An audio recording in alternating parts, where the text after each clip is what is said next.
girlfriend. They go out dressed in wedding. Then she comes right to the cool side of town. But she lives in my land. She lives in my land. She lives in my land. She lives in my land. Oh, she lives in my land. Oh, she lives in my land. Remember my fiance? She lives in my land. She lives in my land. Yeah. Make me want you, and make me miss you. Make me wonder where you are, and forget you. Will remind me of who we are. We're oh so close, but yet so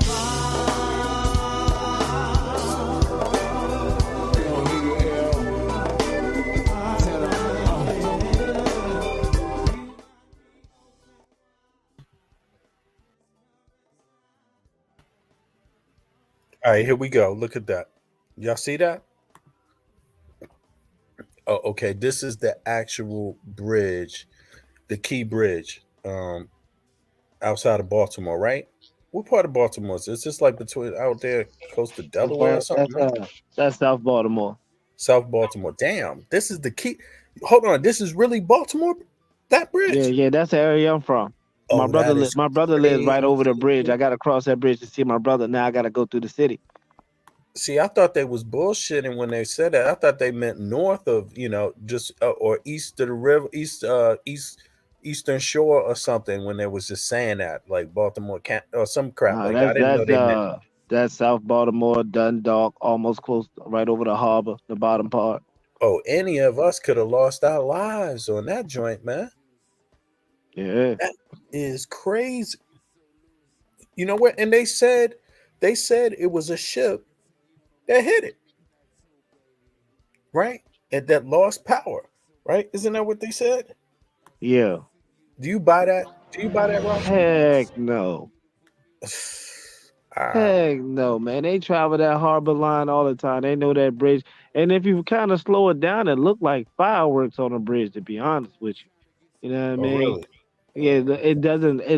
It fell like a demolition. It didn't fall like a collapsing. You know Yeah. what I'm What's up, saying? chill room? Yeah, yeah, yeah. Hey, well, I put it to you this way. I'm not too sure. I'd be if I was a United States citizen, right? And let me take this off now. I would be very cautious about things. I would make very sound conclusions about anything because it's some very special times. Um, they had another thing, another bridge, right? It wasn't as big as this, but it happened also. I think it was in Maryland. It was a truck that had a bomb in it, right? That was Hmm. placed under a bridge like a year ago. Isn't that true? I heard something about that, but I don't know how true it is. I know people was talking to me about that, but I never checked it for Well, what myself. what pops up in my mind, is that you know infrastructure is definitely a place that an enemy would attack, and a road system, a heavily traveled road system, where goods and cargo have to come in and out. Hundred, you know how many people got to cross that bridge a day, and how many goods have to cross that bridge a day. So bridges are easy targets, Hmm. easy disruptive targets, and terrorist targets, and also like Skyscrapers. Scott or electrical grids. You see what I mean? Yeah, these kind of things, bro, cause a lot of problems for people for their daily lives. And if I'm not saying that's what this was, but I'm just saying these are the times. You got to remember, the United States is basically at war with Russia and China. And Baltimore is dirt cheap, man. Baltimore is dirt poor, man. So like I said, the jobs, the things, Baltimore. Baltimore got some of the worst streets you can ever drive on compared to Philly. yeah, Baltimore, they just had a whole man. It was like We just in had the riot. I was in the 2019. riot. Did you see that big sink downtown in Baltimore? It was like a huge hole that just collapsed in the middle of downtown. I'm That trying main to tell road, you. it I'm just trying to tell caved you. in. This is That to was bring money to Baltimore to build these bridges. That bridge, that key bridge, always scared the life out of me. It was always some trash. It was never looked Drama well X. put together. Uh-huh. It was just like when you ride up and down, like it always felt nerve wracking, like it was. Now a lot of people have fear of bridges, but that bridge felt weak, Hmm. and they've been doing That bridge construction on felt it weak. since God knows how long. Let's take a look at it. Let's see the coverage. All right, here we go. Where divers have recovered 2 more bodies from that devastating bridge collapse. 4 victims are still missing, and meanwhile, federal investigators boarded the disabled cargo ship that crashed into the bridge to interview crew members and to recover the ship's black box. Chris Van Cleve is following the latest on this story from Maryland this morning. Good morning, Chris. Well, good morning. There were 21 crew members and 2 pilots on board that ship when the collision happened. Now, search and recovery teams have said they're not able to reach those 4 remaining bodies until some of the wreckage and debris in the waterway it gets cleared out. So this is now a salvage effort. We'll talk about that in a minute. But we're also seeing new images of the ship, what it looks like on board, and learning new details about the final minutes leading up to disaster.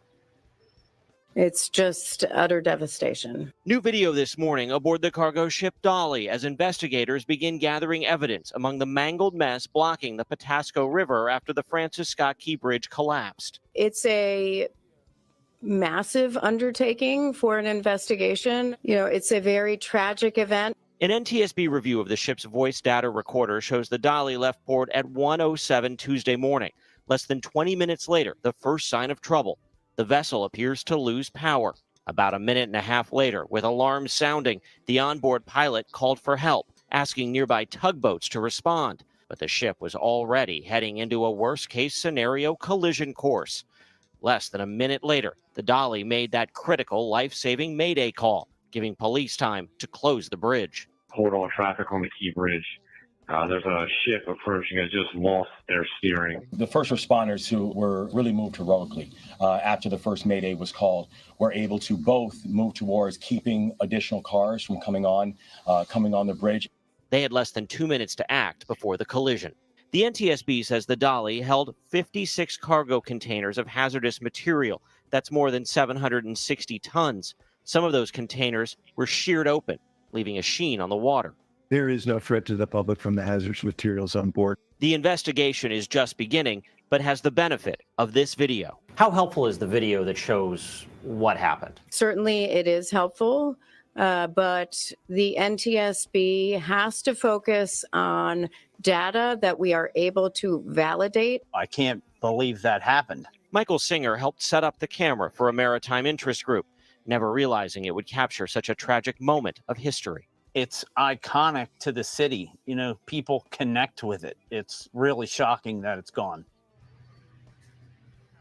Oh, I'm so. Now the I'm Navy so. is sending barges with heavy lift. Go ahead, Ralph. I Yeah, want I'm to see the so. real-time clip. I want to see Yeah. how it ran, but we're going to follow that. Go ahead. So me being from that area, right? We know that there's a toll there, right, on both sides. Mhm. Then there's the little police little area there when they said they had 2 minutes, where they usually park right there at the toll to get on the bridge, or to pay it. You know what I'm saying? So Right. now it's like, okay, so we did see one car up there driving. You know what I'm saying? But the fact of the matter that they were able to close that off makes it seem like, well, we're keeping everybody out of harm's way to do the demolition now. Now, You thinking that type of thing? Okay. yeah. Now I'm looking at the fact of the boat. Now we know it's a cargo boat, but we also know people from Baltimore know they don't carry but that much. They don't. That was a loaded up boat.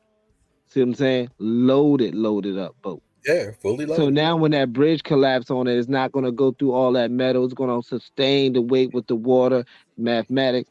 It's not going to be like, oh, it's going to go through and damage and sink the boat. True. See what I'm saying? That was a But what's the large advantage in that? load What's the advantage in that? to save the people on the boat so they don't have to die. I see what you mean. I see what you mean. Now the Well, 20 workers or whatever. yeah. Oh, go ahead. No, go ahead. Go ahead. Finish your thought. The Sorry. workers that they have on those that's up there. Mhm. I don't want to say that they're fake Right. or real, but the fact of the matter, that water would have been, they would have died instantly before they even had a chance to speak on anything. You know what I'm saying? And water's zero below at that time. You know what I'm saying? Yeah, it's And cold. and it's water that actually sucks you, and that water is so dirty and so polluted, that water actually sucks you down. It's really not it's a strong suction down current. It got to be a strong current. It is, you Yeah. know. So it that goes to me and say that is a full demolition in my eyes. Well, when I looked at it, the first thing I'm not saying it's a demolition, but you know, I'm just going on my first thought is like Americans should be, you know, just cautiously on the lookout for attacks on infrastructure, you know.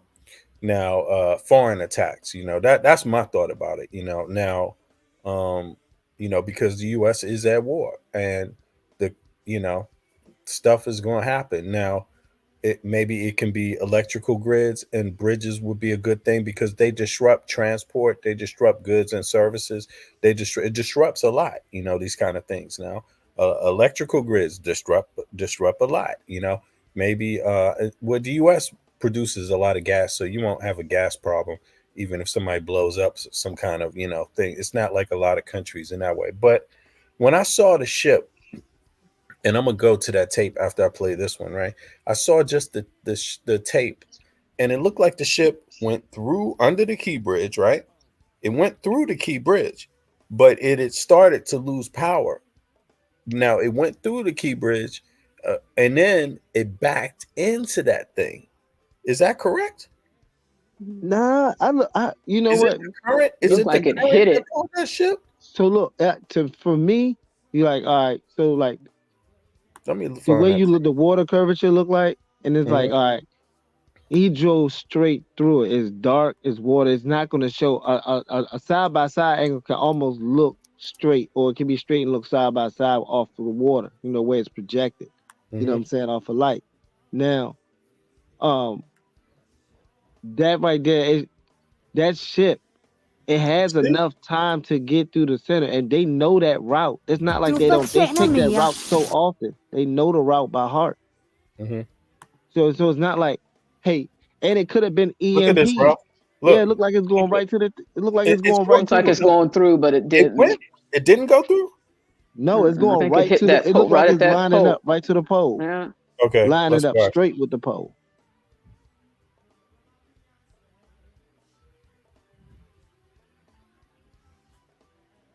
Oh, now it's starting to hit it. But now Maybe a you can little see, bit. yeah, it just looked like the way the bridge was. It looked like it did that. That car made it through. And look, no, it's backing in. That Nah, car made it not a through. ship of that magnitude. Now it can't back that fast. Yeah, okay, because I'm trying to figure out, is this the current or what It's is still the this? current is still pushing No, it you forward. see, no, Ralph, it backed in, bro. Look at It this. did just back. It It backed did in, just back. and so I was trying to figure out, is that the current that strong? Like, is the current going the other way? But it does to me. I don't know. I'm just telling y'all. To me, All right, what side is that? That is that what's, looks hold on, I'm trying to very see what side of odd. it is. I'm gonna That play is it the side with the harbor. That's the side with the basketball, no, the football stadium on that side. So the current does come the other way. Yeah, the current is pushing it. Will be pushing it back. Yeah, it would be.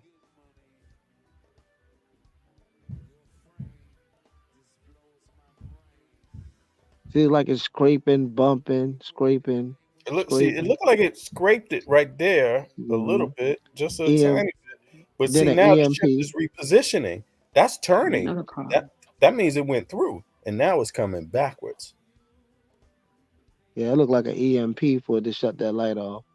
Oh, we got 2, 3, 4 more trucks cars just ran through there. Look, you see, Yeah, it's before it collapsed. Yeah. this So backed into it, and Mhm.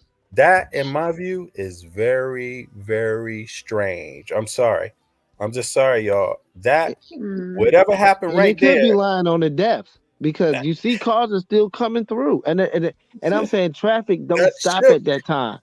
I'm sorry, but that ship worked really had a whole lot of help. I don't know if it's the current. It was a whole lot of bad luck going on there. I'm sorry, it turned too much. It did too many things.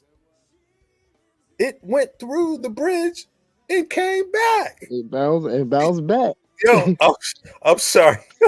I don't know. And I'm just saying, listen, I'm pretty, I don't know. It's just a guess. And I could be wrong. And I say this all the time. And if I am wrong, so what? Because this is just a guess in the first place. I'm not beholden to a damn guess.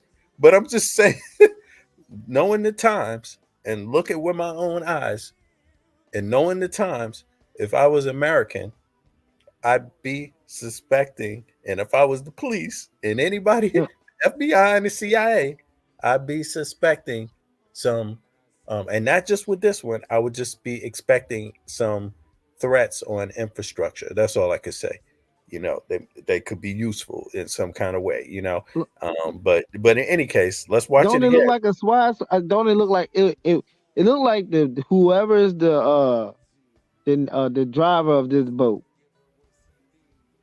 can't drive. It looked like he tried to side swipe it and fucked up. No, listen. They say that the steering wasn't working.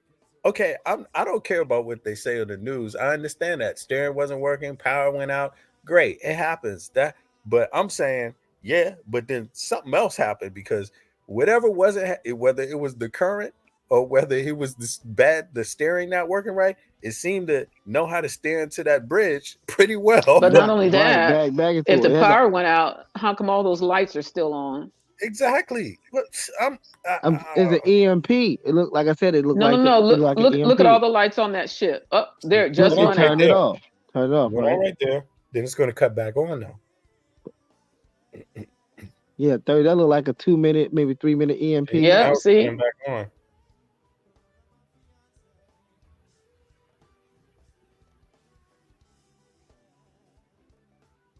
I wanted to talk about this the other there you day. go It's again. happening, I was too. I couldn't do the lives then. It's too many things going on.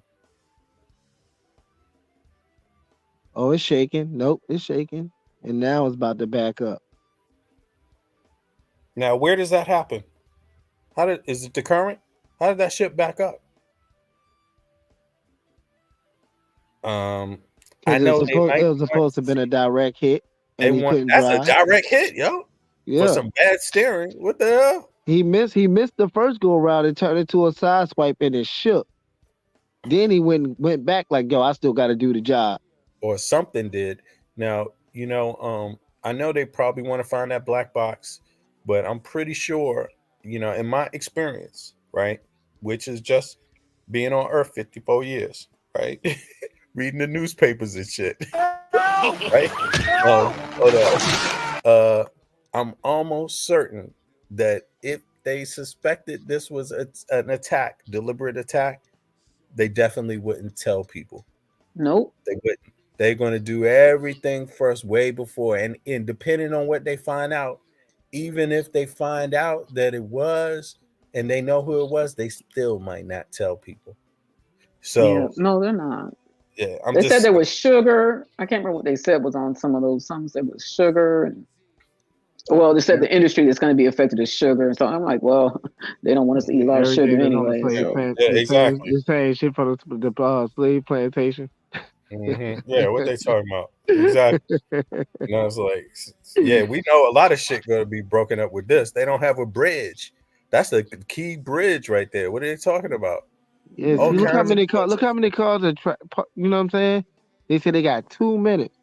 Now, like I said, on both sides there are police. You know what I'm saying? Like exit ramps and things like that to hold them to it to block these things off. See what I'm saying? the good thing that was at 1:30 in the morning. So won a lot of No, people out no, of that no, no, time. no, no, no, no, no. That's a bad thing because people are flying through. My brother flies through that joint around that time, all kinds of No, morning I'm to just get to work. saying there wasn't a lot of people. That's what I'm saying. I'm not, It wasn't because rush that hour wasn't like traffic. rush hour Yeah. traffic and stuff like that. Because they said it's like an average of 30 to 40,000 people that go across that bridge on a daily. It's no other time you could have did it but 1:30 in the morning. That's like Right. that's everybody coming from like, Baltimore, little spots, going to like, if you gotta be up and go somewhere by 5 o'clock, Virginia, somewhere, get yourself together. You know what I mean? Or they going from Glen Burnie, Annapolis, coming through there to be at work about 5 in the morning, 4 in the morning, stuff like that. Those are the people traveling that bridge. You know what I'm saying? But like I said, it's if they can show when the end of the bridge, it lets you know no one should even be on that bridge. If they had 2 minutes, you should never see no cars going. It's Well, but they thoroughly didn't. locked off near police station. It's thoroughly locked off. Yeah, Mhm. there's a couple more. Mhm. Like I'm saying, I travel it all the time.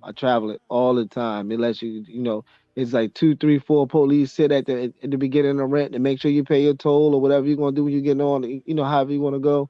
You know what I'm saying? Going over top of it, to get into what's You it know what what this the remind me of? Southwest? This reminds me of somebody who did some shit deliberately, but I mean, I'm not saying that the same people telling you is doing it, but I'm just saying this reminds me of what happens when somebody who just did something to you is telling you a complete utter lie about how it happened. And it's just like, because I'm sorry, this ship went under that thing. Look, it came from one direction, passed through the bridge, and came back for it. How do you explain that? I'm sorry. That is You just see, way you see out. Narmer X's comments. He's talking about that bridge was put together with spitting sticks. Yeah, it was though. Look at how thin these some little, they got some nerve even having this bridge built like this, man. And having those big ships right under there though, by the way. Because an accident can happen with a big ship like this. Okay. Yeah, I mean, no wonder it fell And it's down. But terrible, and it's been worn down for years. And Francis Scott, I think it's the guy who owns the bridge. Francis Scott I think, Key.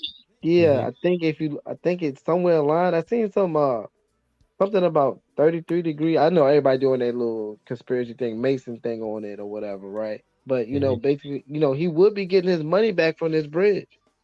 Yeah, but I think it was named after Francis Scott Key. He's the one who wrote the national anthem. all right, Ralph, that was funny though, Ralph. But for the conspiracy people, but listen, what you just saw is this. I'm just saying, does this make sense? Do you believe it? When you saw it from this view, do you believe? What do you believe? I believe that he can't drive, and he tried to hit it from the beginning. I believe that he got EMP'd that jump to turn it off because like with boats and stuff like that. He was trying to park. Boats got generators on to turn that power back on. Look at this shit, man. The power went off, but how do you change the boat is heavy. It's headed in one direction. Even if the power goes off, why the hell would it back up into this bridge? You got to turn the propellers to do that. It's backing up into the bridge. Change the propellers. Reverse. Yo, what the hell are they trying to avoid? A submarine and shit? A missile under the water? Like they turned that. Yo, I'm sorry. Something else is going on here. Anyway, we're gonna see. Anybody want to speculate? Speculation's welcome. Let's see what Jade say. The same ship was in the accident before, I think. Oh, is that true? Yeah, he knocked down another bridge on accident. Bad driver. He was drunk. Okay. Could it be a lady driver? No, I'm joking. For all the misogynists out there, don't for all do the that. misogynists in the world. She did it. What's your conspiracy theory? I don't know. Negro Ralph, you be quiet. She was cramping. Negro Ralph, you be quiet. She was cramping and went to go get a Tylenol and forgot to hit the power save button. I mean, what's more believable? We don't know. Hey, it could have been a trans woman for it. I mean, it could have been the same mistake. I mean, you know, you have to define what kind of woman you talking about, doggone it. You know? Because, you know. Oh, Negro Ralph, know? be quiet. Whatever it wasn't See, what they V. Bennett, told did us. see what you did? See, you don't open I'm up that. sorry. See, both of y'all gonna get this can of whoop ass on y'all. Both of y'all gonna get my belt. And I didn't think I'd have to use a belt on you, V. Bennett, but I you're mean, gonna get it today, dog. but look at what they telling us. Look at what they telling us to believe, though. Yeah, it's gonna be the first time. They're coming. But Andrea, look at what they telling us to believe. Mm-hmm. So I mean, so it's gonna make it better by saying it was a woman that did it. I'm like, they asking me. Get to that. Some people You will get to believe. that part. And Negro Ralph, you don't need to encourage him. He's already in that rabbit hole. Don't go down there with him. Stay out. Stay clear. do say women struggle to parallel park. Student driver, maybe. Student driver, possibly. We don't know. What's the I don't know. Maybe, we're gonna find out. But I don't know. To me, you have to work really hard to get that ship to back into it and make a direct hit. I mean, I don't know. I won't be believing that one for a long time. I'll tell you that. And I would suspect, y'all, you should be on the lookout for more accidents like that to infrastructure. So if I was you, I'd be thinking about it.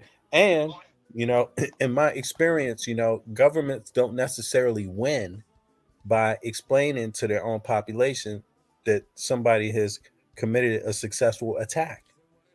They don't necessarily win by telling you that. Nope. You see what I mean? Sometimes it's better for them to just not say anything because, and get their revenge too. Yeah. So, and think about this. The USA is at war with Russia right now via Ukraine. You see what I'm saying? And Russia likes to do accidents. They don't have the military quote unquote advantage, but they got the accident and disinformation advantage. The poor man's war. So I'd be, that's what I'd be suspecting. I mean, that's the smartest thing to do, ain't it? That's what I've really been preaching. Crash America, the poor man's war. And if the Germans going to do it, they understand they're going to beat us third party before we do it. If they're going to attack that white man. The Russians know that if they launch a missile, they finished at the US. They know that. It's over. It's a wrap for them. You see what I mean? So, or at NATO, it's a wrap for them.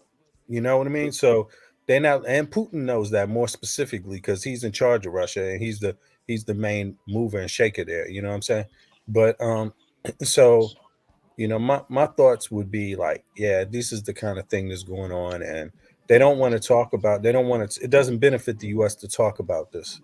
So maybe they those would. lights go I'm out not saying they know. times? I'm not saying they know yet what's going on. But what I'm saying is that if they even suspected it, they wouldn't tell people yet. And they probably, and if they found out, it's likely there could be reasons why they wouldn't even want to inform people. Because how's it going to help? Yeah. How's it going to help? How many times did that light go out on that boat? At least 3. On that ship. Let's play it again. At least 3. But I'm gonna step back to the chat. I'll be back in a minute. Okay. Yeah. So today we're just going to talk about all the news, the current news right now that we've been missing the last couple of days, and it's a few more, but this is a big one. This first mesmerizing feat. This bad driver, we'll put it to you that way. This student driver somehow drove directly into the support beam of the key bridge, backing into it. Even backing in and having the nerve to steer it too a little bit. Look at that. He's lining up. Yeah, this is like what the hell is going on 3 here? times, then the light back on 3 times. So yeah, it's safe to say it's not a power outage no more, because most times when a power outage goes out, it takes a good minute to come back on unless you have a generator. The generator throw it back on for the second time. Then for him to click it the third time, he must have turned the generator off. And then, because if you look at the timing of when he turned it back on for the second time, it looks like, hey, damn, we're a little past the mark. We're a little off the mark. You know what I'm saying? It looked like, it's trying to direct itself to it. Yeah, And like we're off the mark. Turn the lights back off. it looked like a magnet sucked it to that damn thing. Like, over here, come this way. Yeah, they definitely had help. That boat had help. It didn't Yeah. just, and I was just wondering if I'm the only person who's seen it like that. When I saw that view, I was just like, well, you have to have some extremely bad luck or a whole lot of help to I make was that ship. watching it at work and I couldn't, I couldn't zoom. I can't zoom in and like be on my phone at work, but I was watching it. I got a text message from a friend. I was like, yo, what are you talking about? He's like, yo, the boat crashed into it. But I never seen the backup part of it. Now I see that. I'm like, oh yeah, this is 100% uh American terrorism. I don't even think it's foreign terrorism. I think it's American terrorism on the No, subject. no, Ralph. No, man. No, bro. Well, I put it to you this way. I don't know. I feel you, and it could be, but I'm gonna tell you, man. I, it's just my feeling. I doubt it. And I'm gonna tell you something else. I also had the same thought about 9/11. Very simple. If you look what the U.S. did, they definitely sent a whole lot of military out after 9/11. And people were like, damn, but then now why are they sending the military to Iraq and why are they doing all this other stuff? You know what? My thought was the Russians they also were a part of conspiring for the 9/11 attacks too. That was my thought, bro. Like straight up. And my thought was is that in order to make that attack work, somebody has to help you with some serious logistical work. And the only people that had the capacity to do that is somebody that have spies in the US government. Because if you look at the information that was put out later, a lot of the disinformation, that disinformation is based on things that you can only know inside the US government. Like they knew that they were able to make it look like Bush and Cheney did it for disinformation purposes because they knew they had spies. So they knew that NORAD was on those test runs that day. So they had it set up that day. That's the reason why they pulled the trigger that day. They got that inside information, you know. And instead of the US government telling people who's involved, nah, they're going to do the next best thing. They just going to go after the real goals and then say, aha, we know it's you. And where did they go? The same place the US and Russia are always fighting over, Afghanistan and the Middle East. You see? So I'm telling you, the real war, the Hey, real, look, I can agree with that. you don't tell your enemy, what you believe, because then they will know what your goal is. But of course, this enemy is clever, so they know definitely what the goal is. The guilty party knows what they did. I'll put it to you that way. So they would be on edge any goddamn way. And they would probably be, expecting something. But that's my theory about it, bro. But in any case, this ship, we'll find out. I don't think there'll be only one. I think it's going to be another one too. Another big accident. In the Yeah, East I was Coast gonna is a ask you primary target. you said on the East Coast. I was gonna ask you. I was like, yo, where do you Maybe think the next one's gonna hit? it could be the West Coast too, but I believe it's going to be something either electrical or bridges. Bridges are primary targets. I think wherever it connects to the inner city where blacks are doing good, that might in the south or middle like between the DC and um Georgia area, somewhere between there. I don't know. I think if it's if it's like U.S. terrorist, American terrorist, then something like that. But I think foreign terrorists, something like this, just things that disrupt major industry, major transport, in general, just for everybody. I think it's a telltale sign to it. But again, it's just a theory. It's just a theory. I'm not an expert in boats or in how they function or what type of technology they use today for these boats to steer them or the current in the water. But I mean, just off of my eye, I find that to be a very, very strange event. And I definitely don't see no domestic person pulling that off.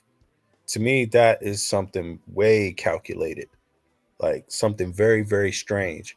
And I'm almost sure that they're going to be investigating this for a long time, very, very seriously, because, again, they have to explain what happened to people. And they want to know, look, if you can commit that, if that can be committed, that type of act can be committed, and if it's an attack and that can be committed, and they can't figure out how it was done, they can't defend it either.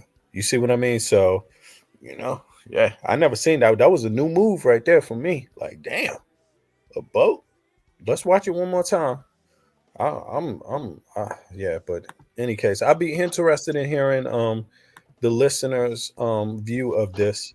So leave a comment in the comment section under the video, or if you get into the live, let me know your views in the chat here.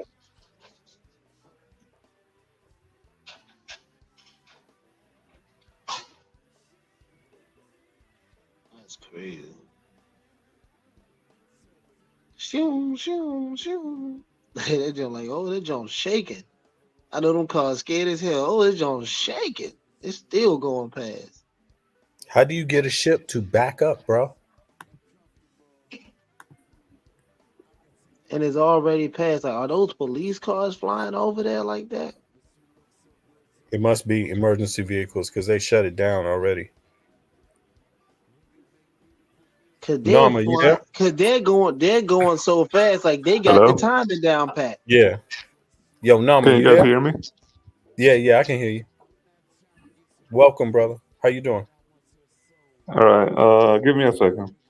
Okay. Yeah. This is looking really funny. I'm gonna play it one more time for Norma. Look how those cars are getting through there, man. Like they're getting through there. Like we gotta get here. We only got 1 minute to go. They emergency vehicles, bro, or maybe not. I don't know. It looked like some of them are emergency vehicles, but Yeah, but still, they would be at both ends of the bridge. I wouldn't think they would want to be still flying down the flying bridge. across.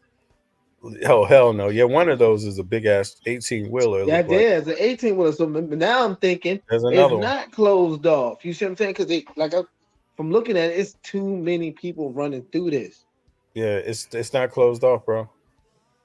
and that leads me to believe more people died than what they're saying. Yep.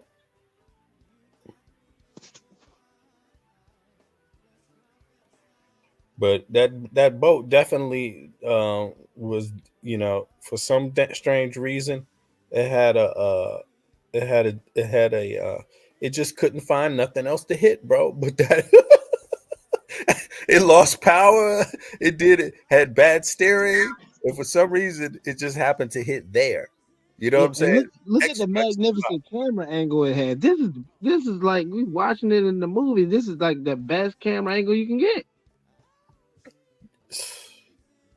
And the docks is like not like maybe 2-3 miles down the river. Mm-hmm.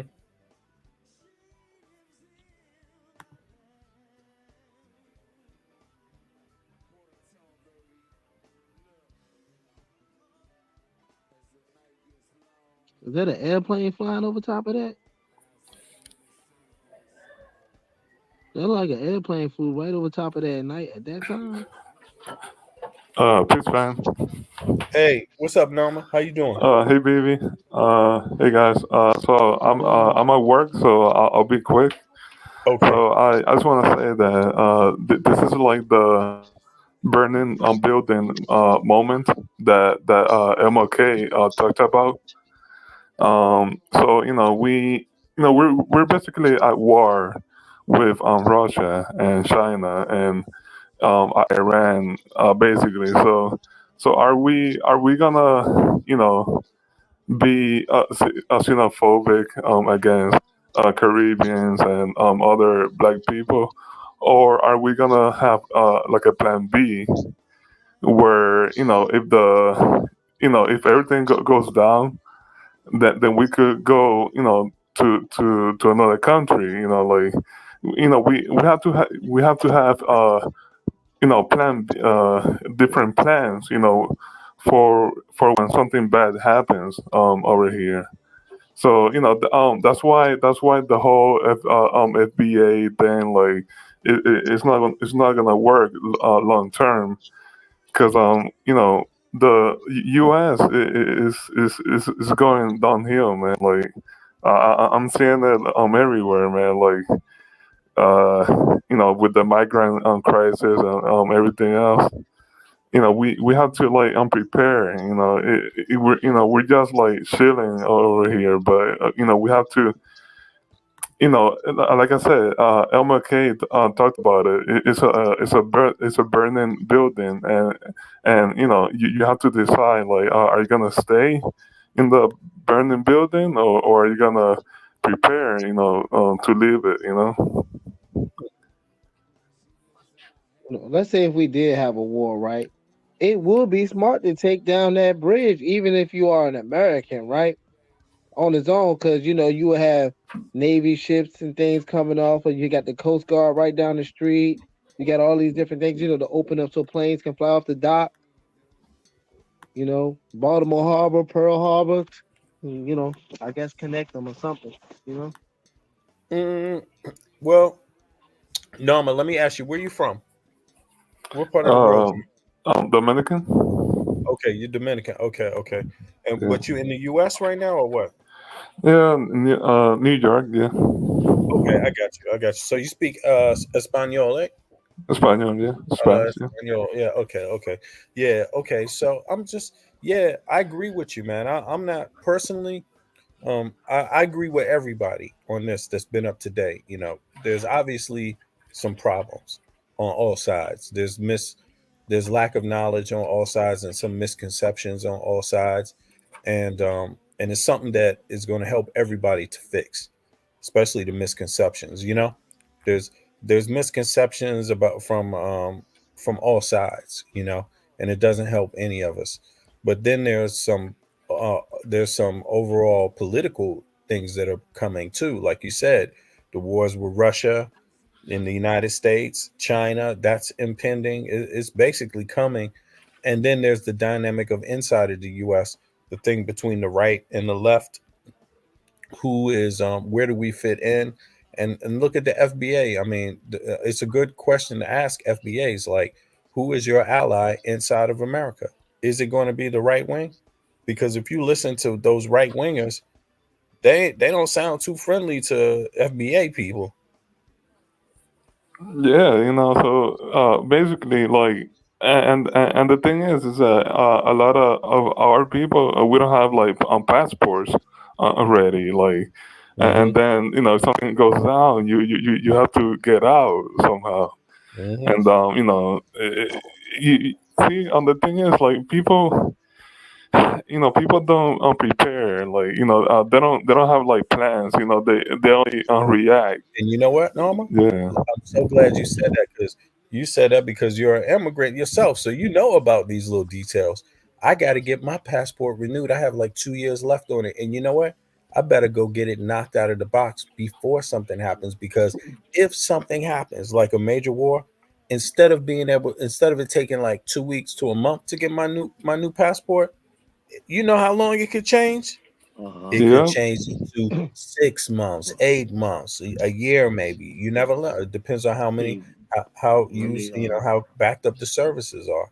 I So, might want to play devil's advocate here. okay, go You're ahead. saying that they don't prepare, and I say that they do prepare. And the thing is, the system is rigged. So, because we are prepared, they will stop us. So I'm gonna give you a few details. Certain fellas and stuff like that can't get their passports. Child support or suspend your passport. Um, Let me just look at the playing field of how many men are on child support. All you have to be is in the ridge, $3,000 or more. You can't leave this country. What you mean? What you say in the red? Why is that? Yeah, $3,000. All it takes is $3,000, and they can deny your passport, your driver's license, and your right to, own certain things as well. So it's not saying that they're not prepared. It's people that are prepared. They had these things stripped from them, such as myself, working on getting a couple things back. But you know, we can't just say they're not prepared because we gotta look at the African Americans come travel to y'all countries a lot. They come to Jamaica, Haiti. They want to go travel, hang out, especially our women. We all, we come back and forth. We go travel over there. It's cheap, it's easy, it's fun, reliable, exciting. So they stopping that between us, with the travel. Yeah, Mm-hmm. you get more travel between single young men now than family men. Mm-hmm. Hey, Norma, can I ask you a question? While you up here? Yep. Yeah. I never been to Dominica, right? I haven't been there myself. But is it pretty easy? Like, what would I expect if I went over there, man? What should I expect? Just as a Black American dude. Well, so the important thing is that you have to if you go to the Caribbean, like any island over there, Mm-hmm. you have to stay in the resort areas. Don't go out like into like the neighborhoods, man. Like Don't go out. just yeah, just stay like in the resort areas, and Mm-hmm. and you'll be fine. When you get out the resort areas, that's when like it's gonna be crazy for you, man. So Oh, you why? Well, saying okay. so you So saying talk. we not wanted in their communities? No, but let him talk, Ralph. Well, let me. I want to explain that. Why? Why are we not? Why would you? What's the problem? Go ahead. Keep talking. Keep talking, Norma. So Yeah. okay, so it's mostly the crime. So like, and Because the thing Ralph is, said, "Are you saying uh, we wouldn't be wanted?" So is it oh about no, us being no, us, no, or is it about something else? All right. no, no. It's not specifically to Black Americans. It's for everyone. Like if you come out the resort, you're risking on your life, and everything, man, because it's really dangerous. Especially in Dominican and Puerto Rico. Puerto Rico is also very it has like a huge crime problem over there, man. So look, Mm. if you came out, oh sorry, Ralph. Let me just ask him Go ahead, this: go ahead. if I came out there, let's say the Dominican Republic, yo, I've been to some places in the world, man, but I didn't. When I went into into quote unquote the red areas, the red zones, I went with somebody. You see what I mean? I went with somebody that's from there that could take me through there, guide me, everything, right? And so isn't it not the same in Dominica? Can I just link up with somebody that I can pay to take me through safely, show me around the place? Yeah. Yeah, so yeah, but okay, But, so but I'm like, that they don't have that going on. They don't have that kind of system like fair mm, trade. y- Like, yeah, but the problem with that is that that's when the lineage comes into play. Like they're gonna see like, oh, he's a Black American, and yeah, yeah, I'm oh, there telling you you, go, Ralph. man. Yeah, Yeah, they that's what I've been waiting on. I've been when waiting on some truth. when you try to I don't know, when you try to like get to know the place deeper, that's when it's more problematic. You're gonna get into like some other, there always like there's always like possibility that they could like be plotting something for you. Wait, Same. so you saying Same. they discriminate Mhm. against us? You saying they don't like us? They have something Well, against us, or what? so the thing is, okay, if you look at Mexico, they also have the same problem over there. They have a huge like trafficking Mm-hmm. and crime problem. So when you go over there, they see you as a money bag, So Mm. they look at you like, oh, he has money, A So walk-in it, lick. Extortion? yeah, Okay. yeah, so they're always plotting something. No, But I don't want to say all of them, but A you know, vast it could majority. happen. Yeah. It's Look, it's look, crazy. Go ahead, Ralph. they tell us that, right? They tell us that all the time, and then like I said, I'm not against foreigners, but y'all gotta get y'all act together when y'all talk about that. Okay, Oh when we yeah, come over, yeah. there, you know, hey, I'm embarrassed, man, about the Caribbean. It's like you know they're like the biggest coons in the black yes, they world, are. man. Yes, they are. Yes, they are. But listen, Whoa, Yeah, what you just say? What you just say? No, but say that again. Who? they're the biggest coons in the Who are? black world, man. they Who are? The idolize the Caribbean. white man. Oh When they my come, God. Okay, Yeah. go ahead. Oh my Well, God. the only exception is the Haitians. They're like, they're kind of similar to Black Americans. So let me just get this straight though. The first to go back to the first question. You saying like if I go to Dominican and I've been to other places, so not in the Caribbean, South America though, like Colombia, for example, right? Now, when I went to Colombia, number one, I'm not stupid. I'm in a foreign country and I'm by myself. So I'm following some kind of basic rules. I'm not carrying cash, right? Only a limited amount of cash, of course. You know what I'm saying? Small amount. Um, I'm not wearing a lot of jewelry. None of that bullshit. Fuck the jewelry. I'm not trying to, no point in having an easy robbery where you get something and you can take my cash. I don't give a shit, but no point in bringing something that's going to get, that someone just would be too enticed to take. But then when I wanted to go into certain areas like the red zones, which there's parties going on, there's cocktail, there's bars, there's a lot, there's live music. Yeah, live music, man. Come on. So I had a couple of contacts that I used. And what I would do is I would just pay for everything. Why? Because for example, in Colombia, I mean, what a person gets paid there for a month is what I get paid in a day, right? So hmm why wouldn't I? Why wouldn't I? I could, shit. What would be the problem with me? Why wouldn't I pay for one or two people and just pay for everything? The ride, the drinks, the food. Why not? We make more money than we could ever spend there in the first place, right?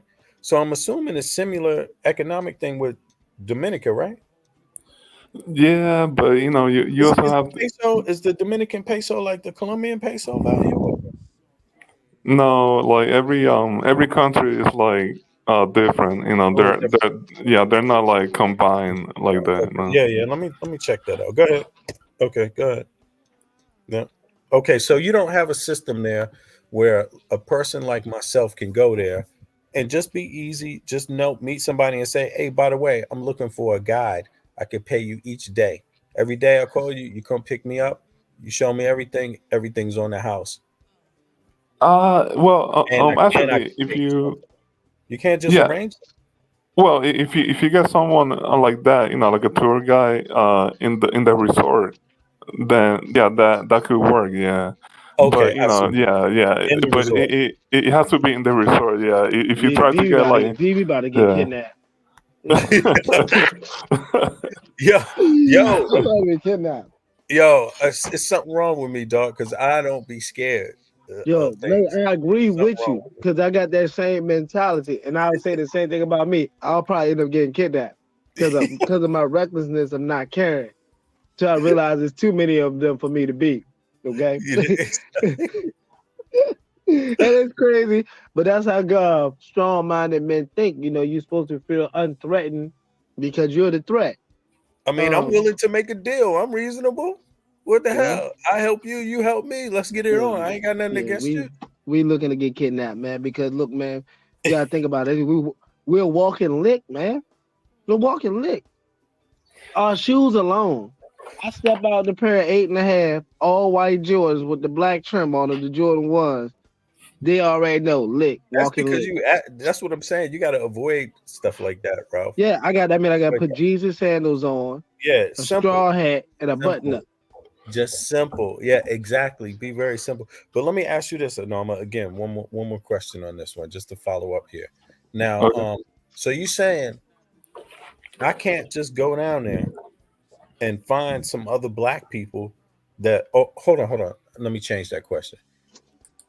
Are Black Americans coming to Dominica and fucking up socially? Like, are we coming there known to be problematic, like messing with the young girls, treating people like shit? Nah, man. The thing is that Dominican Republic is like, if you could label, like the coon country, that's like the coon country, man. Damn. Because You talk basically, about your man. own country, man. Come on. No, I don't care, man. Like, like in the end, I'm a Right. black I man. like you, man. I like You you. Yeah, right. know, Good, you good. know, like that my ancestors, they weren't Dominican until like, like 300 years ago. So Right, right. I'm a black man. That's I true. don't care about You're countries, not man. FBA? All right, all Yeah, right. I got you, so, brother. True, true. and I just want to say that that sorry, I just want to say that when it comes to like like kidnapping and crime and things like that, it's more so a problem of the Dominican Republic, because in Puerto Rico and Jamaica, like you won't have to worry, that hard, because the culture is not, it's not like anti-black, in Dominican Republic, there, you know most people are black there, but they don't consider themselves black. They Mm. they think that they're like, like a special Spanish like flavor, but Like the special you Negro Spanish. yeah, Yes, I yeah. am the straight hair. I get Yeah. tanned. And also, I can swim. Yes. Mhm, Yeah, mhm. in Jamaica and Puerto Rico, you can do that. Like, they're more friendly. They understand the historical dynamics of our condition. So, you Just know, listen to how they say the N word. When they say the N word like they're white, you know, yeah, even when they're in America, like you listening to like a Cardi B or a Sonetta, he Dominican, Cameron, when they say it doesn't. I had no issue with it myself because I'm you can be racist in front of me, proud of yourself or race or whatever. I'm gonna do the same. But when I hear it comes off as blasphemous, I'm like they say, like they be like, "Shut up, nigga." They want you to know we calling you this out of hate, and that's yeah. what they give us. Especially that woman, Napa. She's like the Yeah. worst, man. She's Hmm. like the worst. She throw when that with the ER and the A at the same Her time. and Sonetta, man, they both uh, they be carrying it real hard, man. Both of them, like, terrible, man, terrible. yeah, and I hear uh, that little side to them too. And I'm not from that side. I'm not yeah, from that part where we use that word like that. You know what I'm saying? Hmm. Like with that, there's no need to. We might use it in some as a, and where I'm from, we might use it as a qualitative term here and there. You know what I'm saying?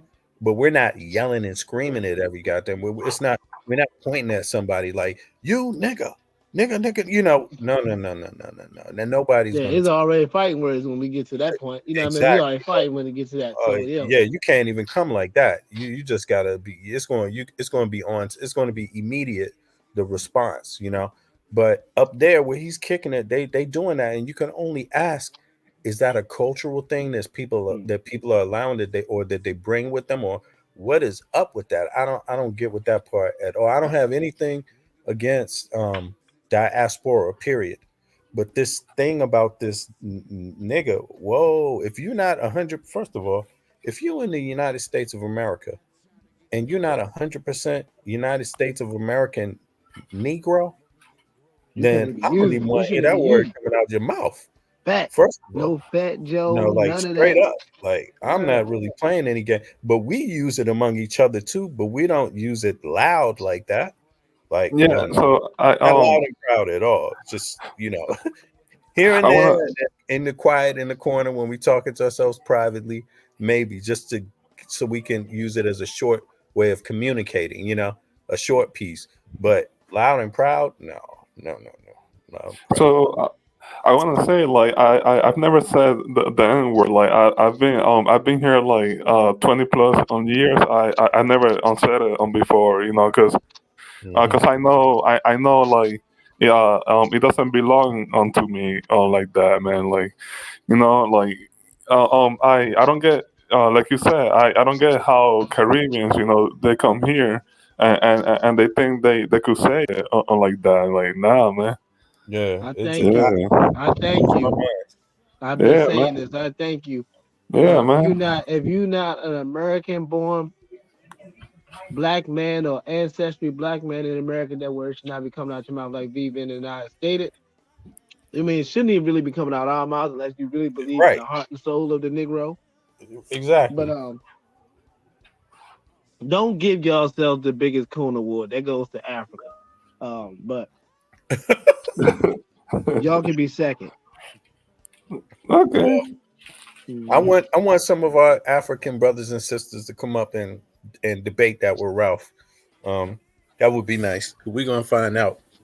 But let's remember, we all got some coons somewhere in the closet, somewhere. So let's let's not leave them off the radar.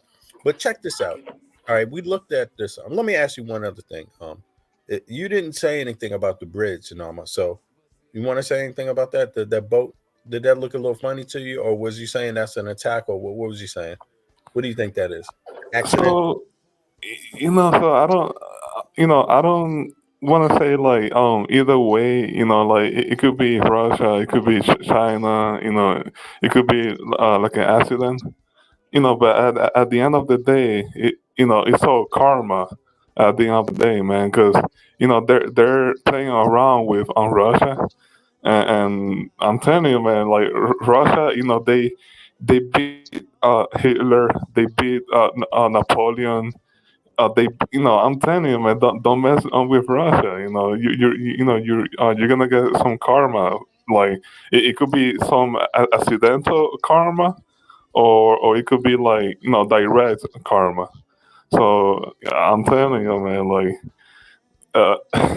this country, We's yeah. American, goddamn it. We ain't afraid of no. And my Donald Trump was, we're not afraid of Russia.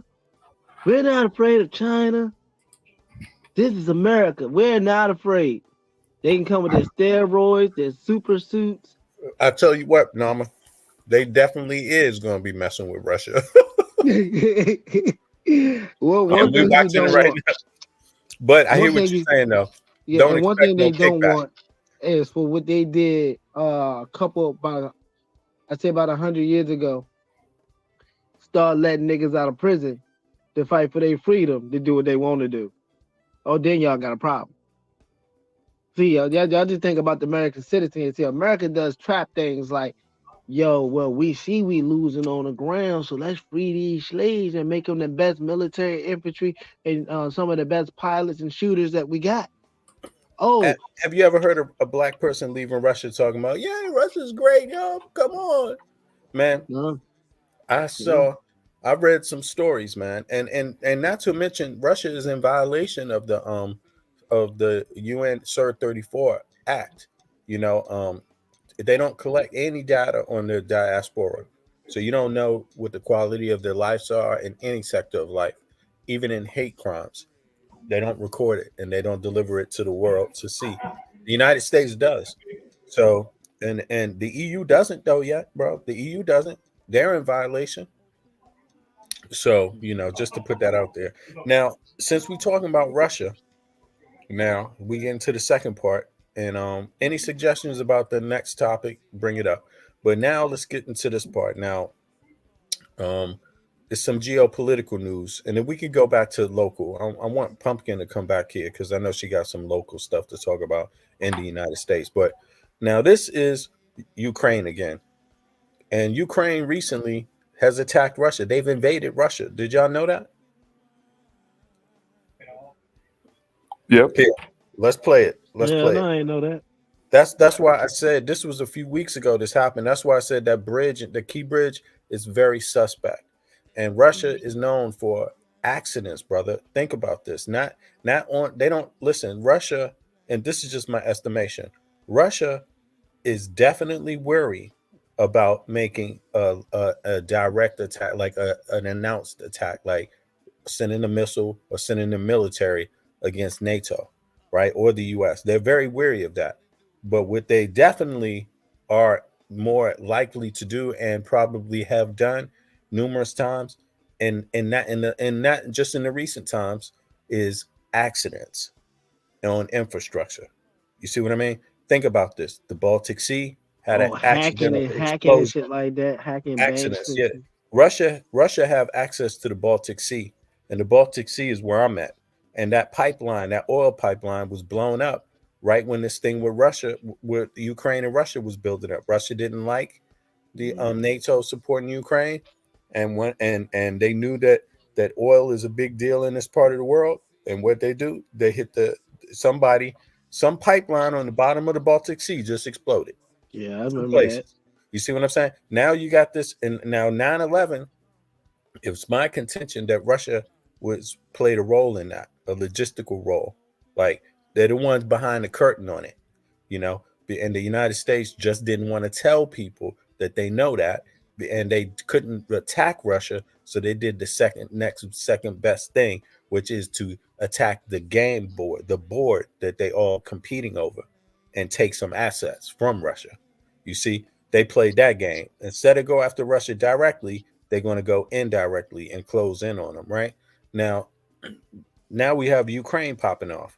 They just they just invaded Russia 2 weeks ago, and you see this bridge. So now let's go there. Russian anti-government fighters say they've carried out cross-border attacks from Ukraine into Western Russia. The Freedom of Russia Legion and 2 other groups released this footage, which they say shows their fighters in Russia's Belgorod and Kursk regions. The groups say they crossed with tanks and have taken control of a border town. Moscow denied the claim, saying its military had repelled the attacks. More on this from Dr. Marina Miron. She's a military expert and postdoctoral researcher in the War Studies Department at King's College London. Welcome back to DW, Marina.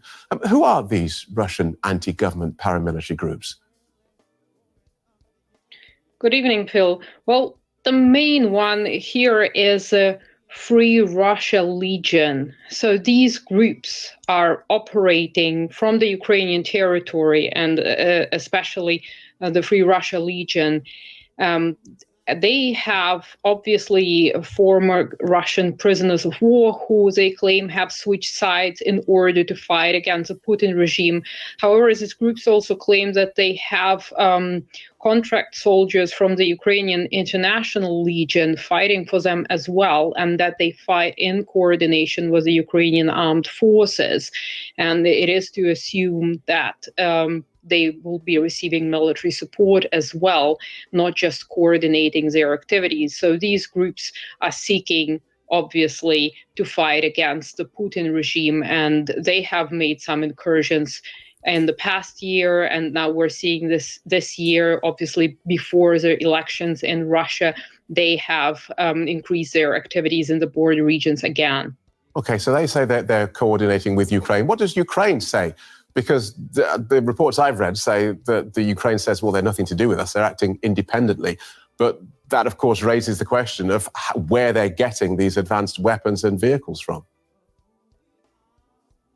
Well, this is an interesting question, because the fact that they are coordinating with the Ukrainian forces is claimed by the members of the group. This is the information that has been provided by the BBC. However, we don't really know to what extent and with what units they are coordinating their activities and where they're getting their support from. However, given the fact that they are operating on the Ukrainian territory, it would suggest that perhaps maybe the Ukrainian military intelligence could be supporting such groups, because that might be in Ukraine's interest. But publicly, of course, you would have to distance yourself from any support. And we have seen similar scenario in 2014 when the Russians were also supporting the Donetsk People's Republic's militias without actually saying that they were doing that. And so how active and effective have these groups been? I think the effect of these groups is mostly in the informational domain, because if we look at the size of the groups and their activities, they haven't been very active.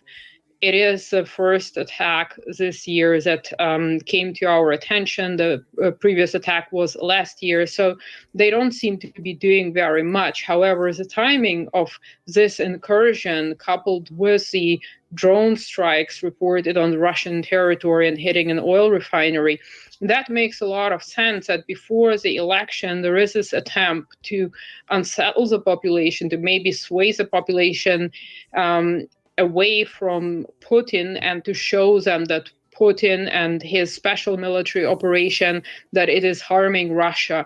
And this is why these people are fighting for a different Russia. So it's more about the information and psychological effect rather than any sort of military effect, because these groups just don't have the military capabilities in order to challenge the Russian armed forces. Because if it becomes a threat to national security, of course, the Russian government will make sure to mobilize more forces and send them to the border region. So from that perspective, I don't think that they pose a serious challenge. It's more of a distraction, I would say. Understood. Thanks very much for talking us through that, Marina Miron from King's College, London. Thank you. Protect your wealth by spending physical.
All right, so there's been some icons revealed by Putin and by Russia. So let's take a look at them and see what it's about.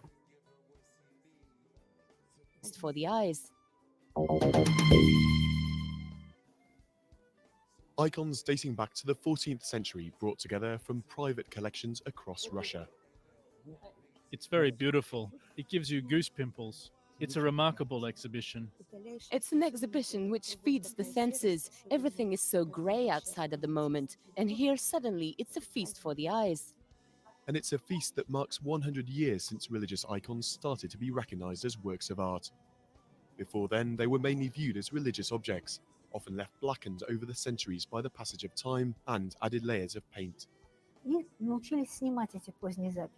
we learned how to remove the dark layers, we discovered underneath an overwhelming beauty, to such an extent that it shocked André Matisse, who was in Moscow at the time.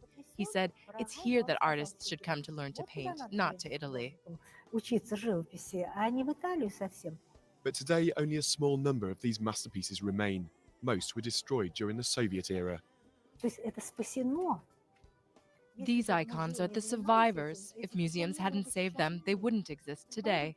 There are 50,000 icons in Russian museums. Before, there were millions. But now the future of this part of Russian heritage is up for debate. Are the icons best held by museums, or should they be returned to the country's churches?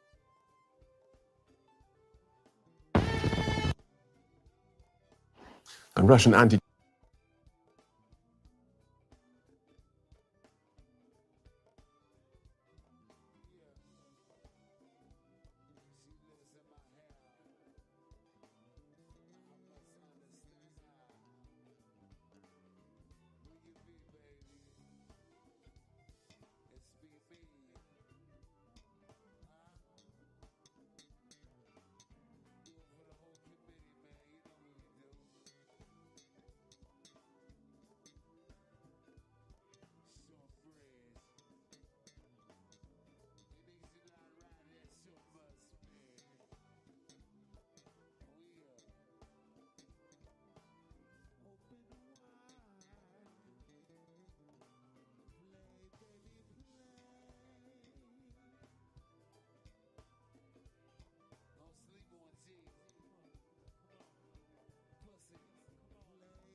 The Chinese Foreign Ministry has issued a statement saying China deplores the trade deal between the United States and Taiwan. The spokesperson said that the deal. For over a century, visitors have come to Moscow's Tretyakov Gallery to admire the perfect harmony of Russia's famous Trinity, painted by the legendary Andrei Rublev in the Middle Ages. This month, President Vladimir Putin handed over the historic icon to the Russian Orthodox Church in a latest sign of the tightening of the alliance between Kremlin and religious leaders.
Okay, I must be typing this wrong. There was just a story about this in the last, maybe in the last 48 hours or something. 5 days. So, okay. Orthodox paintings. These paintings.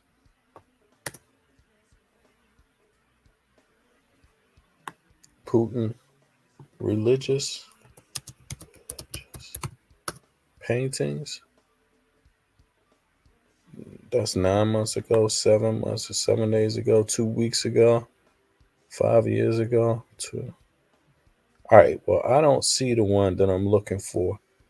I don't know how significant this story is, but does seem to be some hoopla about it going around. But all right, so let me get out of here. Now let me go into the Cap CNC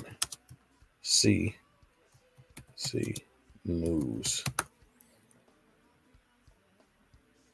Where is that at? Let's go to the next part. Oh, I know what to do. It's here. Sorry about that. Need to go here. Subscriptions. Right. Cap CNC. That will be here. See right there. The latest.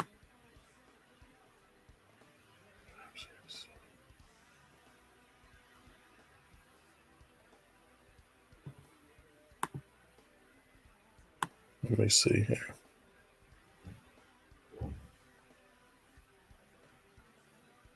Capsian News. What is this? Is this here?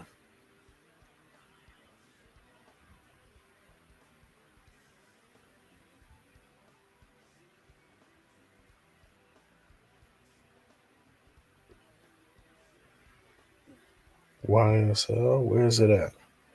How come this isn't? This is my subscriptions in that. Oh, here we go. They're down here. Sorry. All right, here. Damn, I gotta get better at going through here. What is it called?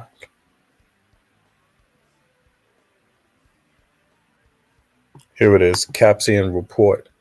All right. Yeah, this is some developing news in Africa. So let's go to this. Chart makes intelligent diagramming. Here we go. Regime change is a funny thing. When one nation stumbles, others brace for the fall. Africa is the ultimate testing ground for this hypothesis.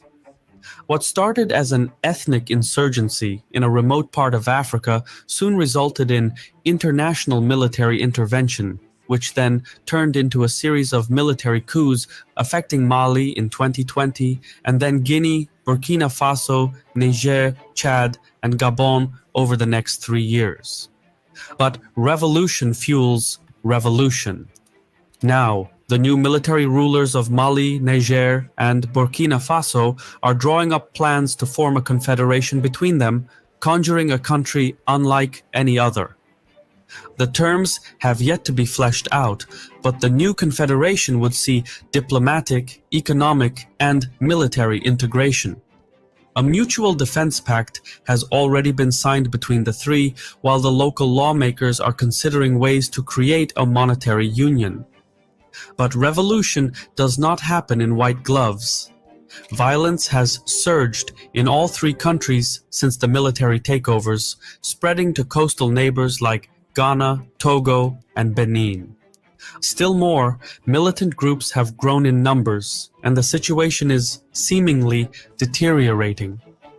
Considering the circumstances, it's safe to say the objective of the Confederation is to pool resources together and reinforce political power under the respective military hierarchies, notwithstanding the regional downturn.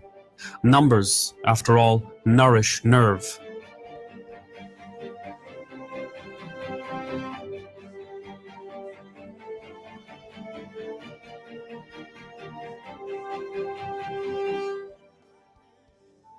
Today's episode is sponsored by BetterHelp. We may be living in what feels like their neuronal thunderstorms. Mental health is a hot, vast, and nearly barren. The Sahel is a geoclimactic region that spans the long breadth of the northern half of Africa. It runs from Senegal on the Atlantic to the Red Sea coasts of Sudan and Eritrea. It is a place contrasted by its adjoining geographies and as such is considered a transition zone.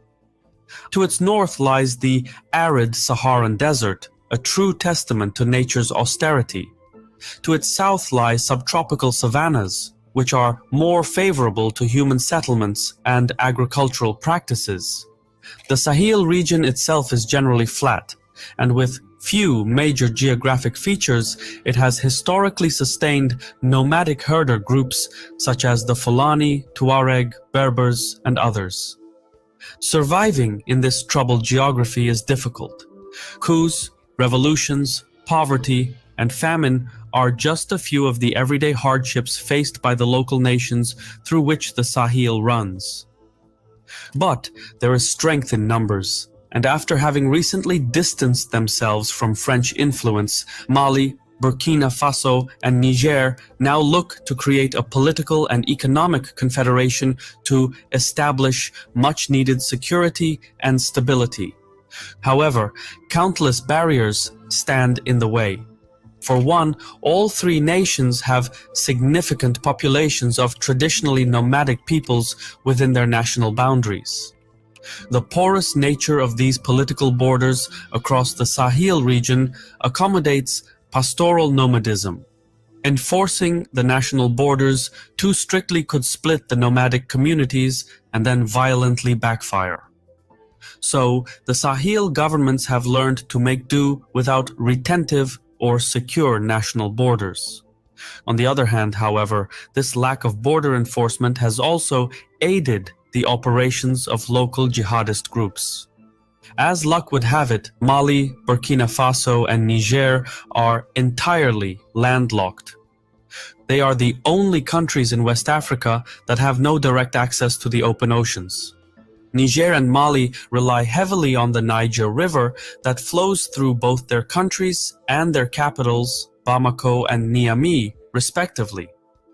Part of south-central Niger also depends on the Sokoto River watershed, which eventually flows into Niger's southern border with Nigeria.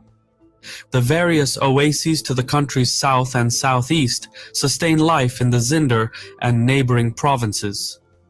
Burkina Faso's population centers, meanwhile, sit along the watershed of the Black, Red, and White Volta rivers, which empty into Lake Volta in Ghana, making Burkina Faso the most population-dense of the three.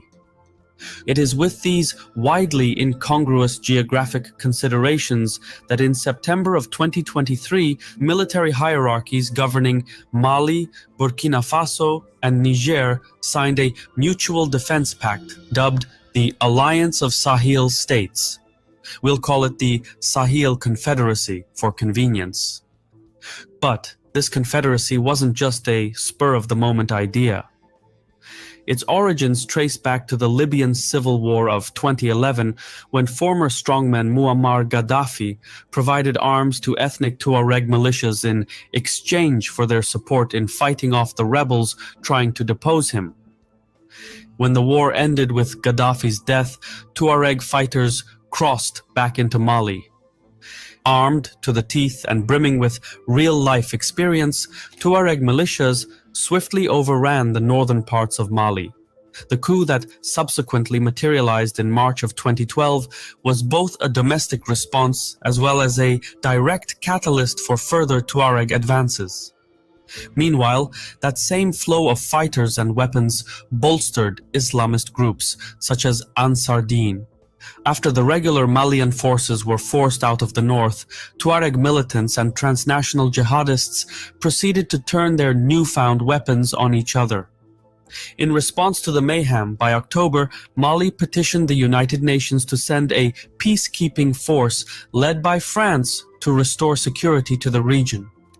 Yet, despite the UN-led French intervention, the conflict spread to neighboring Burkina Faso and Niger by 2015, as local jihadist groups coalesced and joined forces, many of which organized under a unified jihadist banner and conducted their first attacks outside of Mali.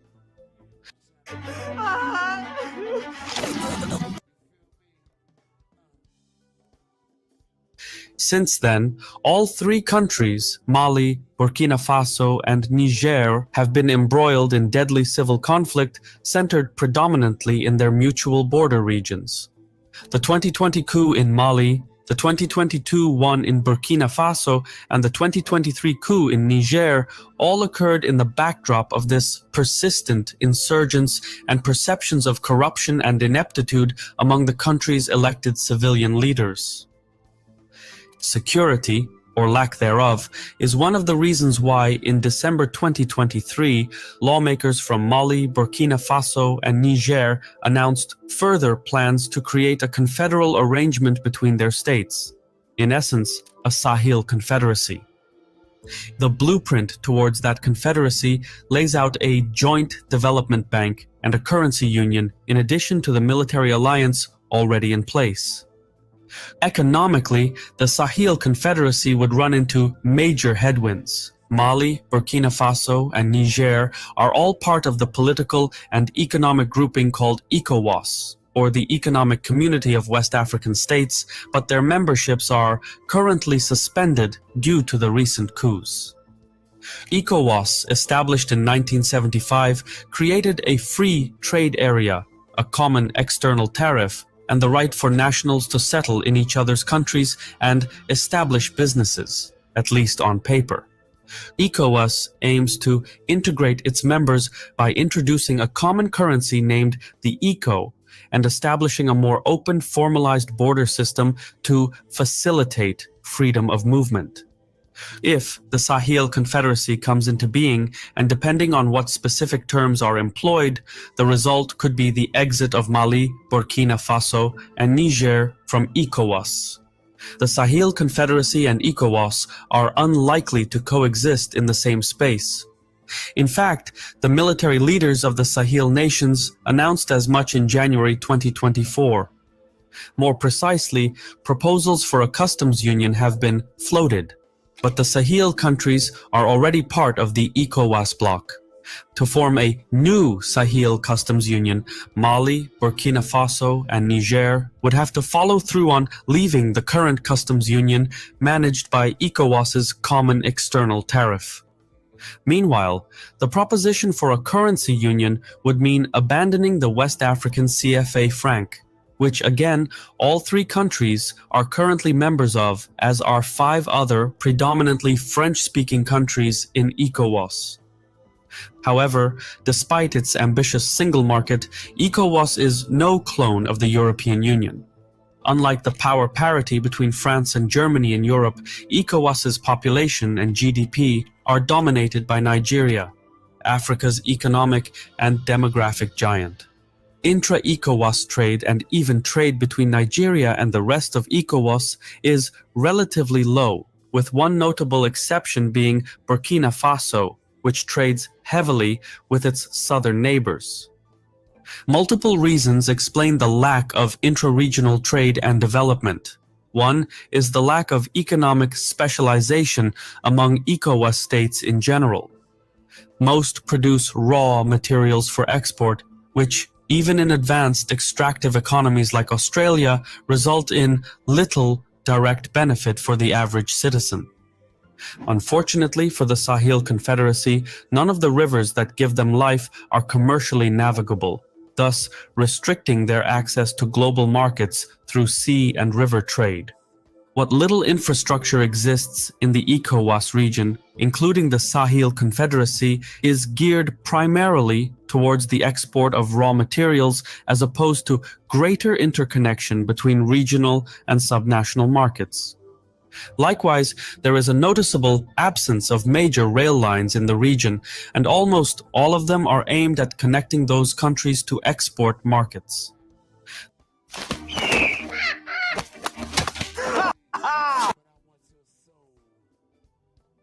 Abidjan line running from northern Burkina Faso to Ivory Coast, almost all of them are aimed at connecting those countries to export markets. The Kaya-Abidjan line running from northern Burkina Faso to Ivory Coast is one such example. Due to the landlocked nature of the Sahel Confederacy, the only alternative is to transport goods by lorry on difficult, often unpaved roads, regardless of whether the trade is intra-regional or international. At large, the Sahel economies suffer from the dual problem of being too far removed from global markets and having little comparative advantage, as large segments of the population are still subsistence farmers.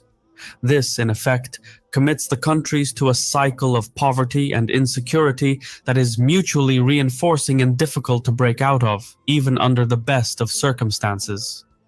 If the Sahel Confederacy were to fulfill the pledge to leave the single market of ECOWAS and thereby lose access to the Ivory Coast, it would deal a severe blow to the Sahel economies.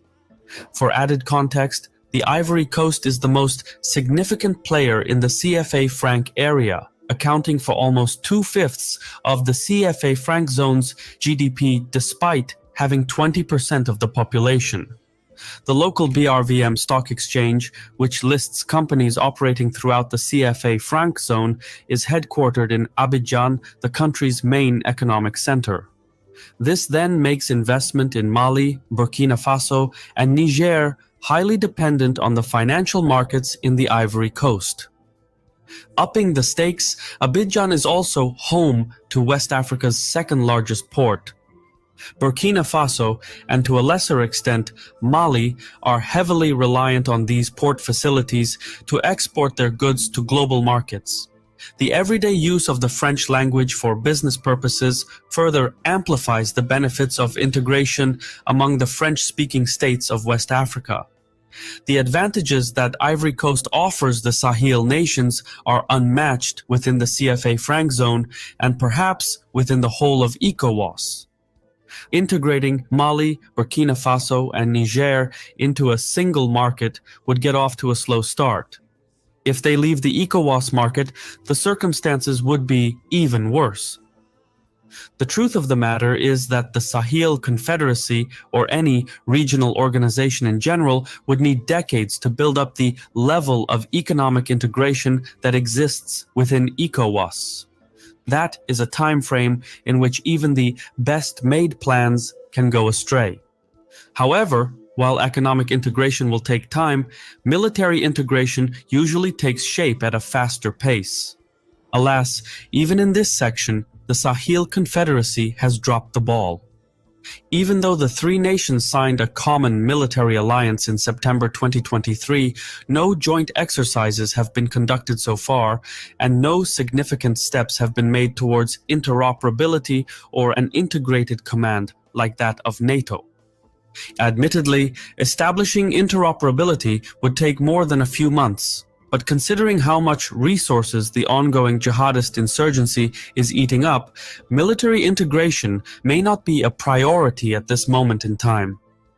As a result of the recent coups and the exit of France, the Sahel nations have since enlisted the help of mercenaries working with the Russian private military company Wagner. Under the arrangement, Mali, Burkina Faso, and Niger exchange natural resources such as gold, diamond, and uranium for Wagner equipment and know-how, thus replacing the dwindling French troops and special forces that remained active up until that point. But if lessons from elsewhere are to be learned, Vietnam, Afghanistan, and Ukraine, it is that even heavy weapons and high-quality training do not guarantee military victory. There are doubts as to whether Wagner can provide even a fraction of the support required to transform the armed forces of the Sahel Confederacy. In 2019, for example, Wagner mercenaries were employed in Mozambique to fight Islamist insurgents. That operation turned into a total disaster, and Mozambique terminated its contract with Wagner thereafter. The more time passes, especially as Wagner fails to produce results in the face of jihadism, the less influence both they and Russia will have over the long term. In politics, however, the devil is often in the fine print. Quite a few confederations have existed in Africa in the past, proposed and actual. None of them succeeded, however, for any length of time. Among these were the Senegambia Confederation between Senegal and the Gambia, and the short-lived Mali Federation with Senegal and Mali, respectively. Both these unions fell apart due to the incompatible political and economic visions the respective lawmakers held. Frankly, unification between previously sovereign entities is not easy given the plethora of often long-running social, political, and economic factors. Pre-union complications do not simply go away just because a new country is created on paper. Worldwide, there are more tried and failed unions than those that still exist to this day. There is no indication yet that the Sahel Confederacy would be any different. Despite seeing over 200 coup attempts between 1958 and 2018, at the dawn of 2019, there were 0 African countries where the military exercised direct control over day-to-day government operations. It's just not practical. Even strongmen like Egypt's al-Sisi have nominally headed civilian governments. The result is that direct military government is often here today and gone tomorrow. After a formal handover, the military power broker will typically retire to remain a powerful influence over the political environment of the country and leave civilian affairs to the civilians, provided that the civilian government doesn't overstep its bounds. This leeway, granted to a post-transition civilian-led government, could ultimately prove to be the Sahel Confederacy's undoing if the new government and the military don't see eye to eye. Staging a new coup to restore the Confederacy would harm the country's political stability even further, which was the whole point of the Confederation in the first place. If the Sahel Confederacy came into being and the military leadership handed the keys to the civilian overseers, the next democratically elected government could very well renege on the arrangement with the military power brokers. That's precisely what happened in Mali.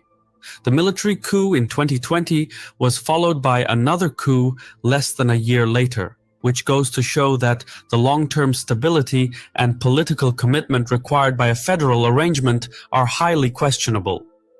This places ECOWAS at a dead end. As a geopolitical bloc, ECOWAS members can't sit by and allow more coups in their periphery lest they risk undermining the stability of the common union. So far, economic sanctions have proven ineffective due to the lack of deep intra-regional trade. At the same time, attempting a military intervention against Mali, Niger, and Burkina Faso would only backfire and create a power vacuum in which jihadists would flourish. Hence, the only alternative ECOWAS members have is to begrudgingly engage the Sahel nations and try to discourage other militaries from seizing power. But, however one looks at it, African integration is fraying. The more countries rebuke their membership in groups like the African Union or ECOWAS, the weaker the overall system gets. So, even if the Sahel Confederacy fails at its mission, it will inadvertently leave a legacy for the worse. In effect, it will cast a shadow far longer than its physical stature. I've been your host Shirvan from Caspian Report, so if you haven't yet subscribed, now is a good time to do so. Just remember to click the bell icon, otherwise you'll still be missing out on our latest content. Thank you for watching, and so.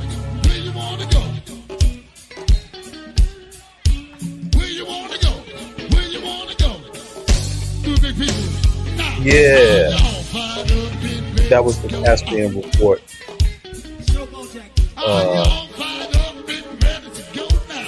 It's been interesting, y'all.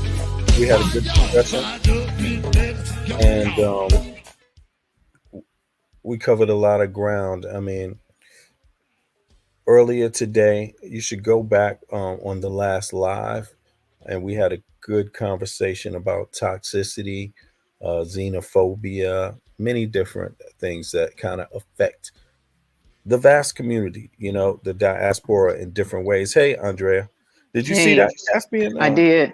I did. Yeah, what do you think about that? Well, you know, I just think that we've always been put at a disadvantage as far as, you know, coming together as nations and stuff like that to do better for the people. Mm-hmm. But, you know, I don't think they make it sound like we're just a bunch of dumb ignoramuses and don't know what the hell we're doing, right? I don't buy all of that, because they're going to always put that propaganda out there to make it seem like we're unstable. You know, the people over there are unstable. They know what they're doing. Everything. You know, I mean, it's always been that way when it comes to us. They just think that we don't know how to run militaries. You know, and just think. It sounded like what he was saying overall, which was interesting. He was saying, "You're damned if you do, you're damned if you don't. No matter what you do, you won't." Exactly. I mean, it's just like here. You know, here in the United States, you know, they're the first. You know, they thought, you know, they cornered the market on who was the best athlete, right? Then we come and bust them out the gates, right? Then they had an issue about who was a better coach. And then, you know, I know everybody wasn't crazy about Deion Sanders, and he goes over and he does something that just, you know, they just upset about. You know, they start trying to put all these different things in place. You know, once we come and take over in a particular area that they didn't think that we were smart enough to do, then they get, that's where they say they're taking our jobs from, because they haven't had to be challenged, right? They haven't had to have anybody come in their arena and say, let us show you how to do it better, right? So, I mean, even when it came to us participating in the wars, right? They didn't think we were the best ones at flying airplanes, but we went out there and kicked that ass, didn't we? They didn't think we were the best on the ground doing hand-to-hand combat, but we went out there and kicked that ass. They didn't think that we were good generals, and, you know, our generals and stuff weren't good, but we went out there and kicked that ass, right? True. So all these things that they want to keep saying about what they want to push out there that we're incapable of doing, we always show up to the game and do 100 times better than they even anticipated. So I don't buy into all the, what do you call that, hype, the hype that they want to put out there. See there, if they do this, then this is going to happen. If they do that, then this is going to happen. Man, y'all have done everything y'all can to hold people back. And they're letting y'all know right now, we're tired of shit. We don't want your religion anymore. We don't want your people in here trying to rape our people over the coals because we got the goods that you want. You want to say that we're poor? No, your nation's the one that's poor. Get your ass out of here. And so, you know, They've been doing that. They play that stupid game all the time, and we just have to just be above it and say, they can put the hype out there all they want. At the end of the day, we're kicking y'all's ass. Get the fuck up out of here. And what's interesting there is that it's like they admittedly in this in that small cast, right? They admit that the Russians are able to bring weapons and extract raw materials, right? So how are they doing that without roads and trains? And they're doing it by airplane, right? So why can't they just start with airplane? Right. Just I mean, isn't that a factor? Can't they overcome some issues that way with trade? Like, I don't understand it. How, if the Russians can get the raw mineral extracts out of there, then why can't anybody else? What's the problem? I don't get Exactly. And it's just, like I said, it's the same old, like I said, it's the same old playbook. Everything that we do, or everything that we try to set ourselves to do, they want to come in and throw some water on it, and we just have to keep putting our head to the ground and keep pushing, because it's the same playbook, just different day. I do feel like there's obviously some infrastructure issues, long term, right? Which are factors all over Africa, period, right? And it's not just Africa. That's just always an ongoing thing, But in the emerging countries, infrastructure is a issue. But it seems to me like if they're already at the bottom, then what's the problem? They didn't make a good case with things getting worse. The only thing they did was say that military intervention from ECOWAS could make it worse, could make it more chaotic. But outside of that, they didn't make a case for the economy getting worse. Right. I didn't hear that. Not in terms of the Sahel nations, right? To me it seems like it's a work in progress, but it just requires the work that's needed, and things can improve, And them brothers seem like they want to do that, right? Yeah, exactly. I mean, it's like, some of the stuff just happened last year. They act like things are supposed to be just done overnight. That's what I'm talking about. It's like in the process of them trying to gain back their independence, it's going to take time. Oh, this happened in 2023. Well, just shut up. We just got into 2024. Shut your mouth. Right?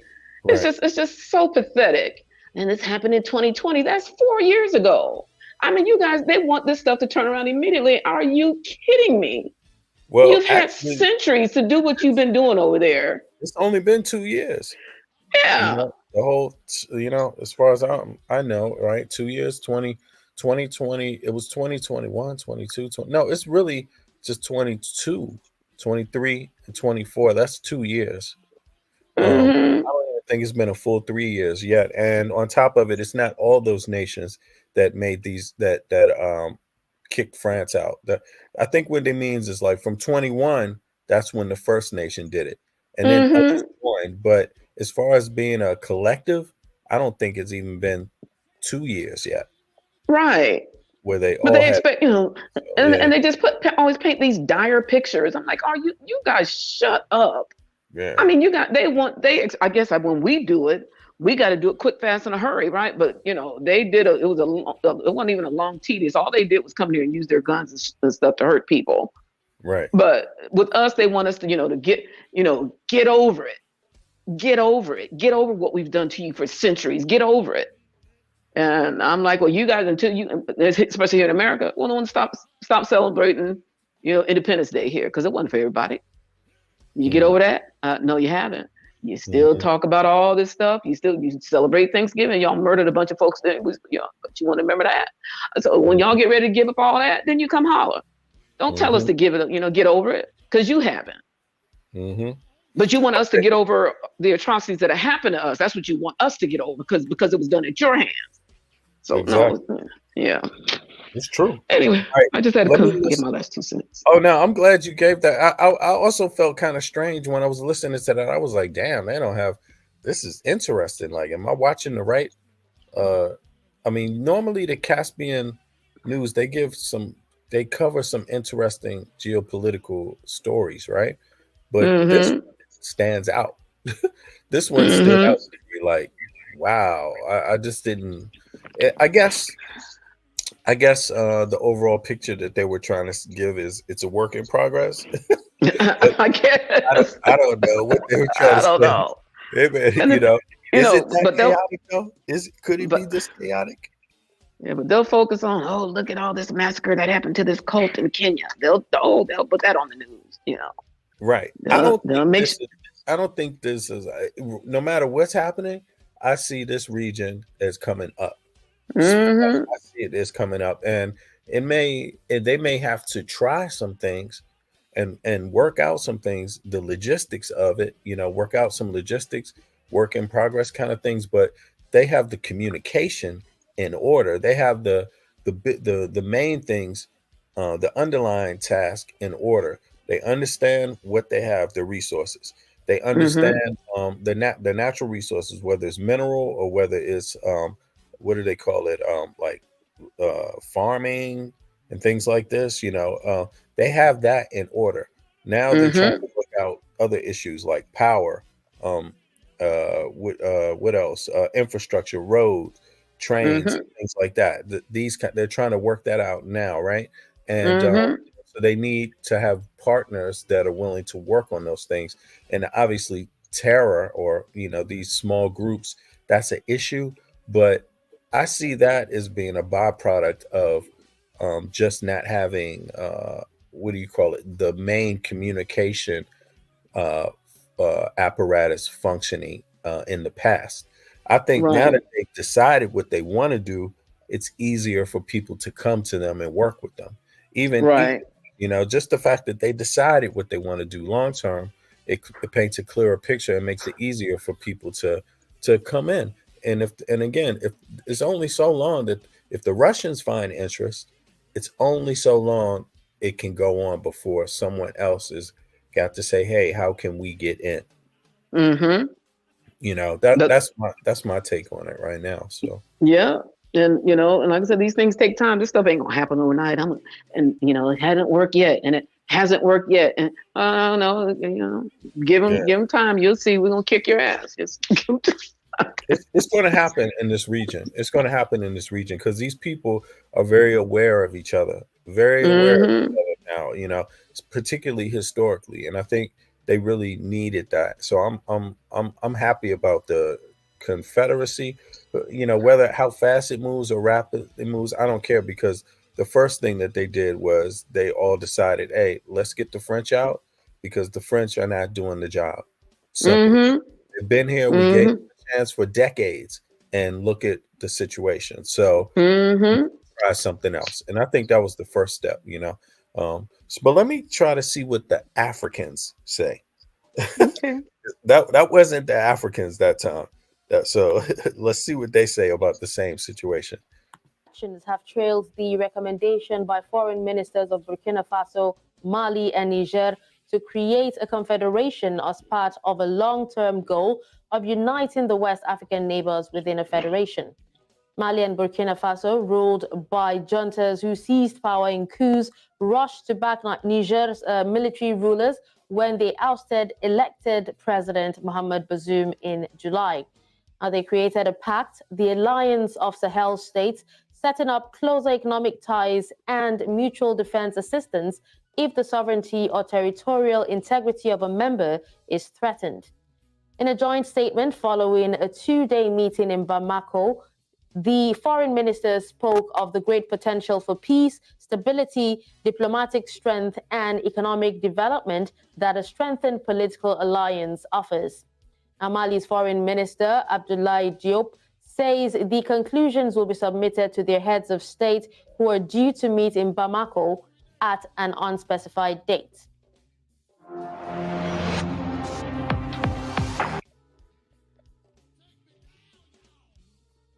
Now, to further discuss this, we are joined by David Otto, a public affairs or political affairs analyst. Hello, David. Thank you so much for joining me this afternoon. Thank you for having me. Thank you.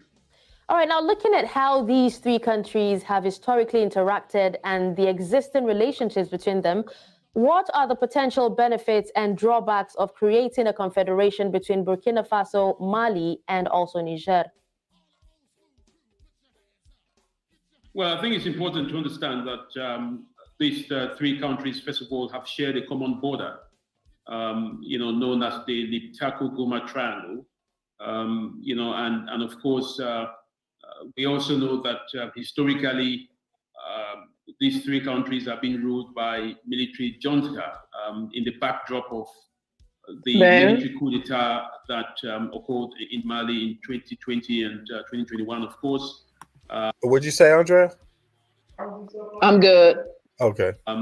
The two military in the backdrop of the military coup d'etat that occurred in Mali in 2020 and 2021, of course. The two military coups in Burkina Faso in 2022, but of course the one military coup in July 2023 in Niger. So we have military juntas that exist in this country. So I think the idea of forming a confederation perhaps could be beneficial for these three nations in terms of enhancing on the former or the previous what we call the Liptako-Goma Alliance, which was signed, the so-called Sahel Alliance, which was signed between the three countries as a mutual defense and security pact, against any armed rebellion or against any external aggression. So I believe that the idea of creating a confederation maybe, is to do with some kind of enhancing political and economic integration in the backdrop of defense, diplomacy, and perhaps, development. These three countries are facing an existential threat from the regional bloc which they belong, known as ECOWAS. So if they are to be suspended as they are, as members of ECOWAS, then of course for the purpose of survival, I think that the establishment of this confederation is to try and cushion the impact of this suspension from ECOWAS. So perhaps it's an advantage for them to not just collaborate, in terms of military, as we know of the Sahel Alliance, but also to collaborate in terms of economy, which of course will give some oxygen to the economy to perhaps blossom in the midst of chaos. Okay, now David, you did talk about the pact that was signed by these three nations, to protect them from outside aggression. But then, in light of the current political conditions, how will the Confederation impact issues such as governance? You've said a bit about security, but how about governance and socio-economic development in these regions? Well, this is going to be, the devil is in the details. This is a preliminary thought. The idea is that there will be a common, fund that will be created by these three nations, and then of course those who will be involved, at the operational level, will have to come up with a roadmap, in terms of how, this can be beneficial from an economic or perhaps a diplomatic perspective. But I think that, the first is at the strategic level where, all the presidents, the heads of state of all these three nations will have to ratify that, a confederation, should be established, which of course is within their rights, as sovereign states, irrespective of what, befalls them in terms of their history. But I think, at the strategic level, the heads of states, would have to agree, and then you have to bring in the technocrats, to work out on, what, areas to focus on from an economic point of view. What are the shared benefits? First of all, I think, perhaps, they might create some kind of a free movement of people within the three states, if that doesn't already exist.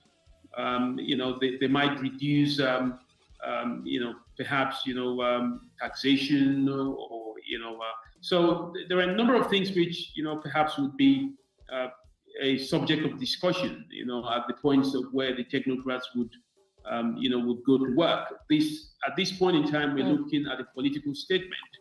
In this regard, yeah, the technocrats, that's a big, that would be the big comprehensive infrastructure issues, they would have to work out, and it sounds to me like that's really what is this movement is going to be leaning on heavily.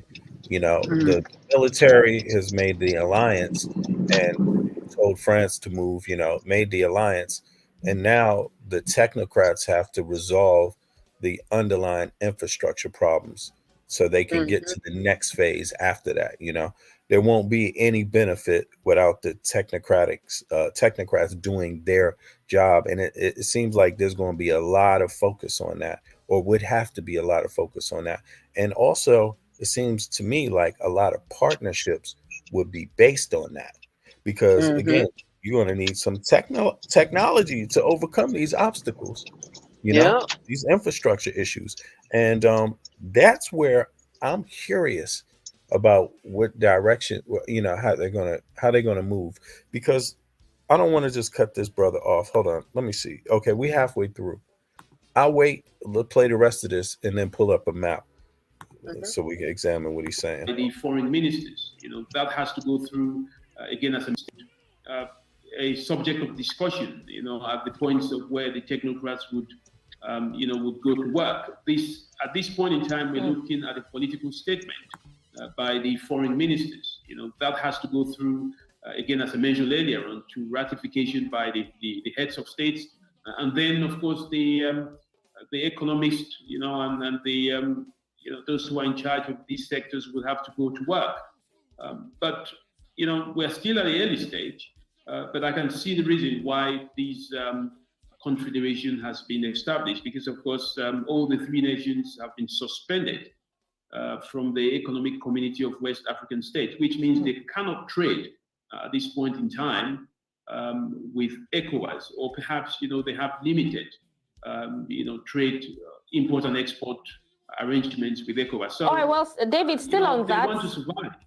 Still on that, you're talking about trade. The ministers have actually emphasized as well the importance of diplomacy, defense, and development to consolidate political and economic integration. But how would, the creation of these confederation impact the relationship with neighboring countries and the international community at large? Well, I think it shouldn't. In my experience, alliances anyone can create a bilateral alliance, or a triple alliance, as the case is, at this point in time, and perhaps other members could join them. There is nothing wrong in creating an alliance. I think as long as it can be sustained. Of course, you have the United Nations, you have the African Union, but you still have ECOWAS that exists. You still have BRICS. You have the G5, the G7. So countries can decide in the interest of their mutual benefit to establish whatever alliance they wish to establish. This is part of freedom of association. Well, you did talk about the G5, and I don't know if you actually heard the news that Burkina Faso and Niger Republic have actually said that they would quit the G5. Of course, so if they're quitting the G5, perhaps it's because the G5 was established by France, and all these three countries, have a very, very adverse relationship with France, since they asked the French to leave their territories. But as you rightly pointed out, the G5 was created irrespective of the fact that you had the existence of the multinational joint task force. Many political analysts had argued that there was no need to have the G5. But again, as I mentioned earlier, countries are free to establish alliances. Whether it's the G5 or the multinational joint task force, or even BRICS, or whatever you have it, ECOWAS, IGAD, so any group of nations, that believe and agree that, they see some mutual benefits can decide any day or any time to establish a confederation or an alliance. This should be well understood. But as you rightly said, there may be some head scratching going on within the ECOWAS, bloc, because of course, they will be thinking, are they leaving us permanently? And what impact would that have? Should any other ECOWAS member, feel like to join the new confederation? So is this some kind of a collapse of ECOWAS? Are these cracks, major in terms of the survival of ECOWAS? But for now, what is clear is that the foreign ministries or ministers of these nations have made a suggestion. We're still waiting for the heads of states to ratify this.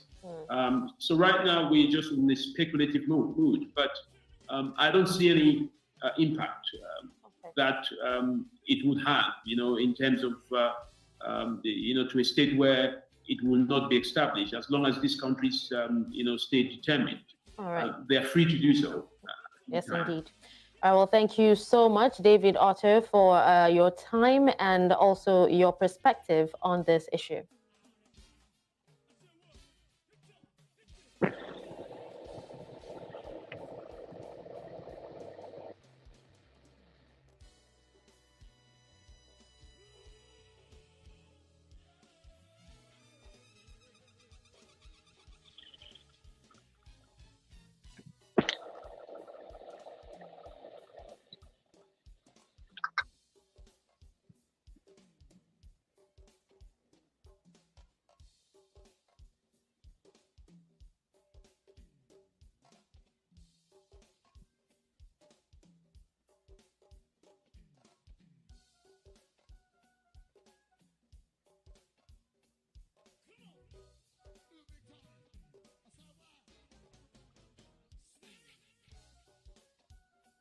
VB.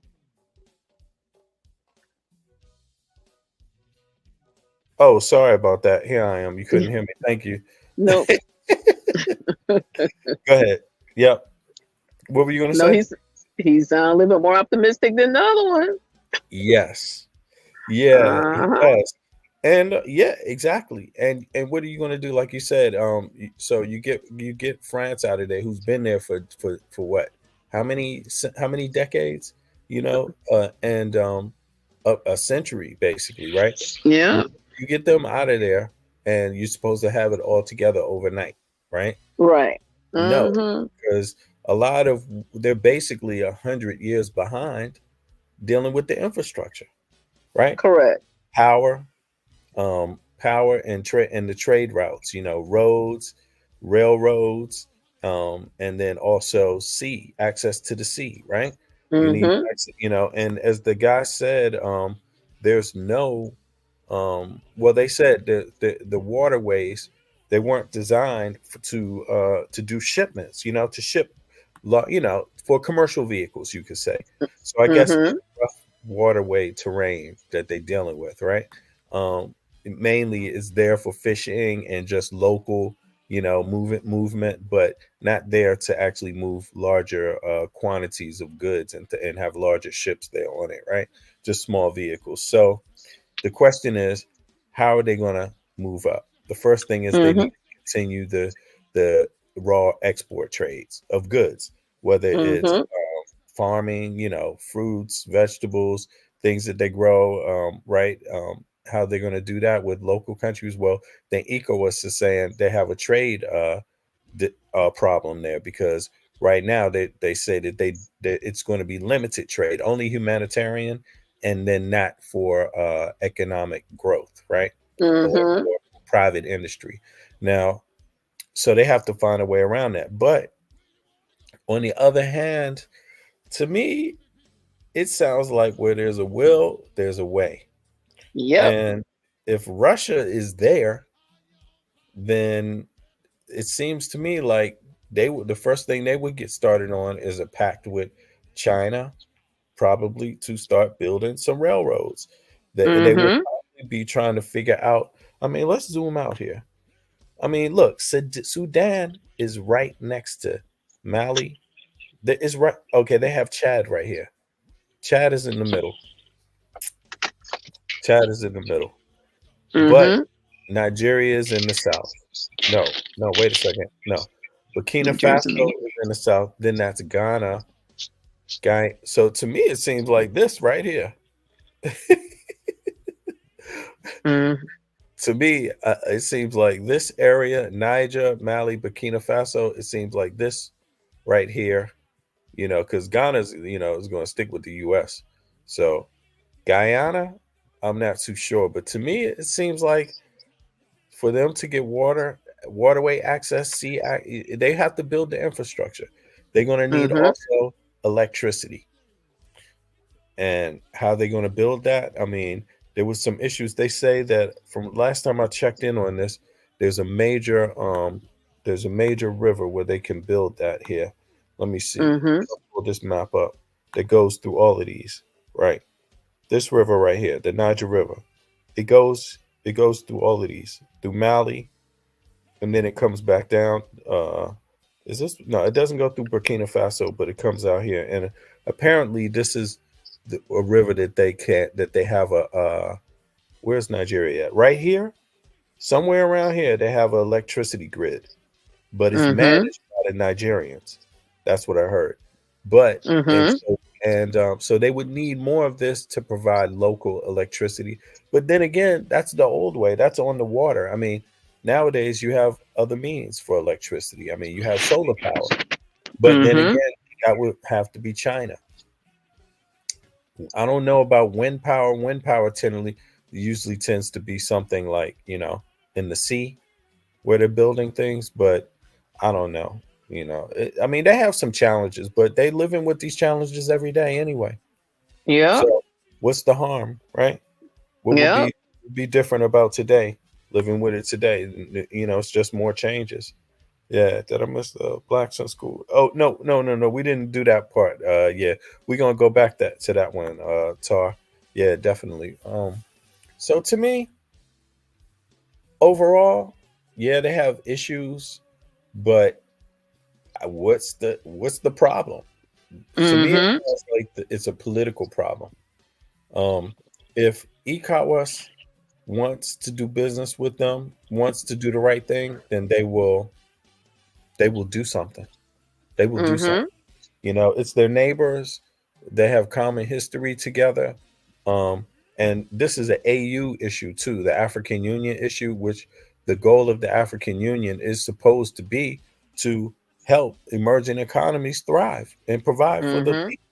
So whether it's a political issue or infrastructure issue, economic issue, whatever it is, they're supposed to be finding ways to assist each other, you know. Right. And so I don't think they're too far off of the mark, actually. To me, it seems like they have more of a political problem, you know, Yep. anything And then else. those things just have to get worked out. I mean, the militaries, they haven't gotten together and done anything. Oh man, shut up. Hmm. That's gonna happen. Shut up. Y'all always just think it's so when it comes to us, they act like we just don't.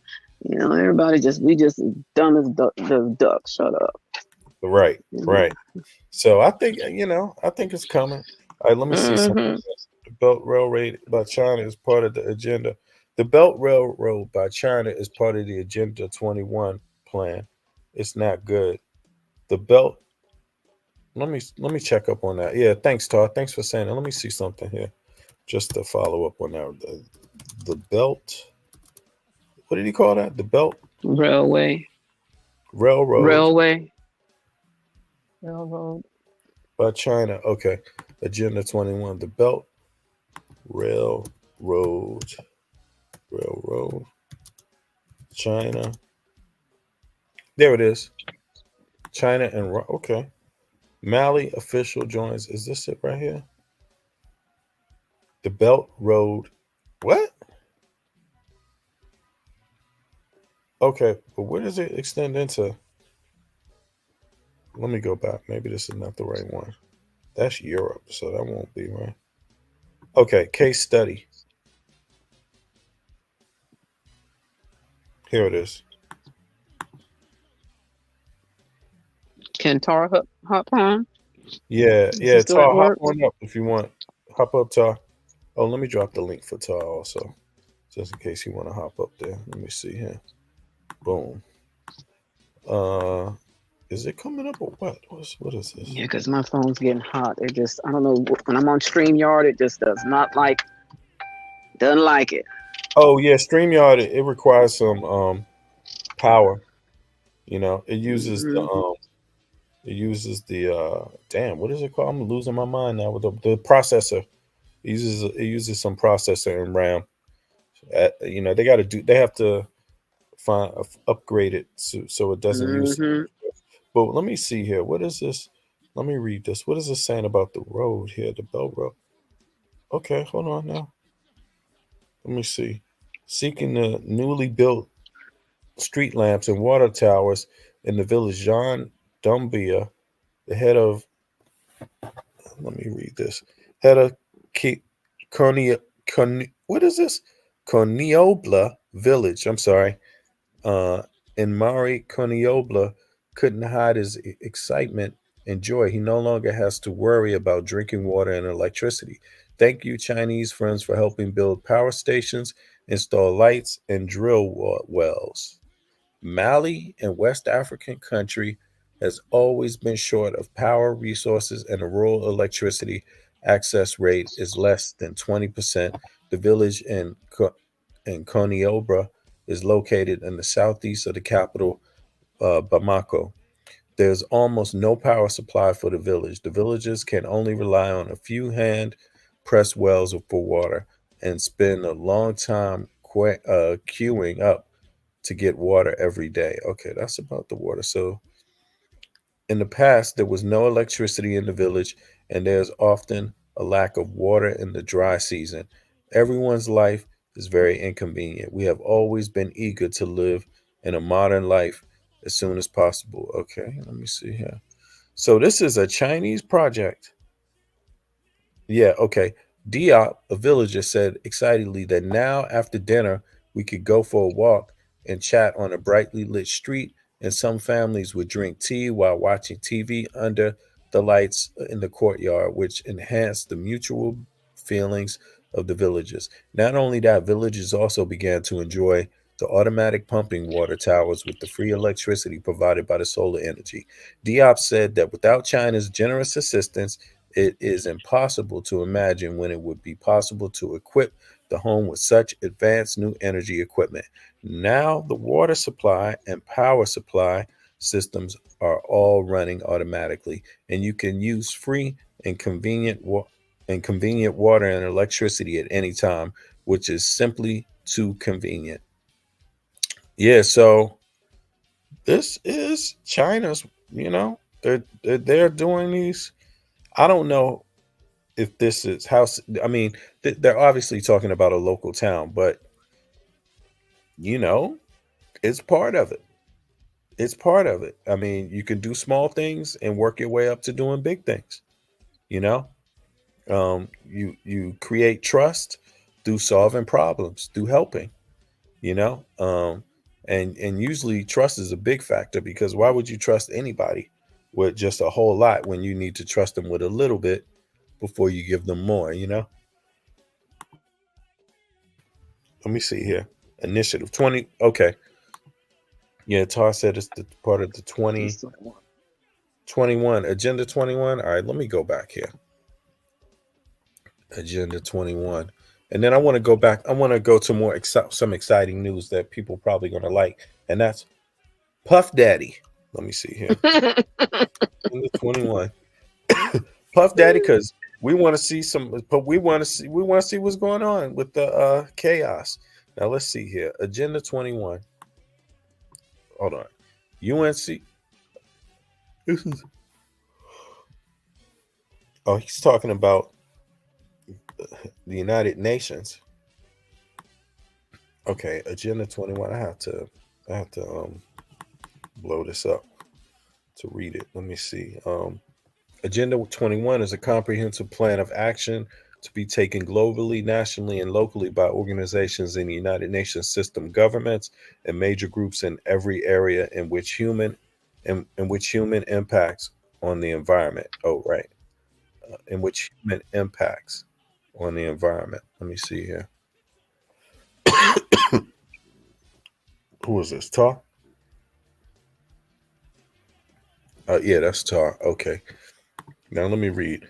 The Commission on Sustainable Development, CSD, was created in December 1992 to ensure effective follow-up of the UNCED, to monitor and report on implementation of the agreements at the local, national, regional, and international levels. It was agreed that 5-year review of Earth Summit progress will be made in 1997 by the United Nations General Assembly meeting in special session. The full implementation of Agenda 21, the program for further implementation of Agenda 21, and the commitments to the Rio principles were strongly reaffirmed at the World Summit on Sustainable Development, WSSD, held in Johannesburg, South Africa, from August 26 to September 2002. Oh, okay. This is after the Durban Declaration. Yo, Tar, you there? Yeah. I just jumped on real quick because I did a lot of videos on that since 2019 when I was doing my research, and that I lost my big channel behind that because doing that studying, I told y'all that's the so-called elites and Illuminati and them created the Agenda 21 when Bush and them went over to the Earth Summit. And it was so crazy because it's called the Earth Summit, but they locked out all of the natural natives of that island and anybody that dealt with the planet and all that stuff. They didn't allow the real people who cared about the planet inside the Earth Summit. And they had a plan from 178 countries came together. That's where that whole Go Green came from. And, yeah, well, they working on it right now here in Copenhagen. Huh? They're working on it right now in Copenhagen. Look, this is Copenhagen they got a lot of changes coming here. Even where I live like 5 minutes from the center, right? And so there's a main road that now they're about to close that road up and make it all a walkway and green, and it's going to be a tunnel that goes under the road instead, like a huge tunnel. Right. But when you get into when you get into the sustainable development goals and all that, they talk about taking people out of their cars and creating electric vehicles, but they want to build this great railroad. That's why if you look at the map of the China Belt Road initiative, it's showing you what they're planning to build a railroad all the way through Asia, through Iran and Iraq, and all that's connected to sustainable development goals. So because I was looking at one of them, let me see, because I'm outside this glare. Yeah, one of them you should see the plan that they got, but it's running through Asia and all this stuff. So but people don't realize the depth of it. That's why you'll never hear no president talk about Agenda 21. And that's when you hear them saying, they don't say Agenda 21, they say 2030, 2035, 2040. All you got to do is type in like Europe 2030, America 2030, Africa 2030, and it'll pop up under that. But they don't want to tell y'all where it stems from. And they bringing it through sustainable development goals, and they have like 18 goals where they plan on eliminating certain things in each country, but it's ran by the same people, the Rockefellers. That's what I was trying to say early on when we first started communicating. The Illuminati's rules books is in that, because you can't find it out there no other way except that way, and that's stuff they're doing on a government, federal, and local level, and they change the names depending on what state you're in over here and over there. But they all connected with that number, 2030, 2035, and 2040. And that's all that stuff is to get rid of people. And that's their plan. I studied it for about 3.5 years. That's how I know what they was planning. And every time you research it in whatever town, they always alter the name, and so you can't catch it. But it's over here too. It's everywhere. If you look at it, I got video footage. Of course, it ain't on my big channel, but I got videos saved, and there's mad people who was talking about this, arguing in their town meetings about these laws and these rules. They was taking whole ponds, whole lakes, and dedicating it to the government. People over there in California couldn't fish, and they just doing this whole map. If you look at, I think, what is that map called? Well, this right here is Agenda the 20. Chinese infrastructure plan. It's the Right. Chinese, right? Right. They're allowing, like I said, China's a part of the United Nations, so they're not doing this like a separate. It look like it, but when you look into the Agenda 21, all that sustainable development goals, that's part of their deal. All of that railroad stuff, if you go look and just Google like YouTube, I got all that stuff on my computer where they was talking about this in California and New York, and they was always trying to build this one big railroad, and nobody gonna be able to drive cars. And then that's what the 15-minute cities that y'all hearing about, all that's part of the sustainable development goals, where they want to put everybody in small cities, and everything will be within a 20-mile radius where you can walk. But these are traps. This is not, they trying to make it sound like it's all nice and pretty, but the whole thing is to take you away from your sovereignty, you being able to move. They putting up 5G towers, they tracking everybody. This is the stuff that they're doing.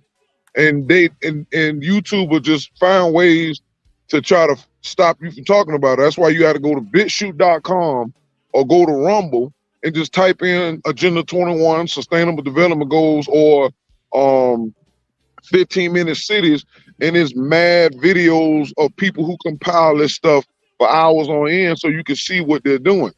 And going green and all that stuff, or the Green Deal that Biden and all was talking about, is a section of the Sustainable Development Goals. But people is so unaware, they don't realize that part of the Sustainable Development Goals is to get rid of most of the population. If you type in Agenda 21 map on Google Image, it's going to show you what parts of the United States that they want to have considered habitable for human beings. So yeah, all that right there, if you like click on it and look at it, all those red spots, they'll show you this is what they want America to look like by 2030. And Obama was the worst one because he signed so many executive orders opening up the way for these people to do that. And that's what people don't understand. That's why we keep saying, you want to know what a president is like? Look at what he signed.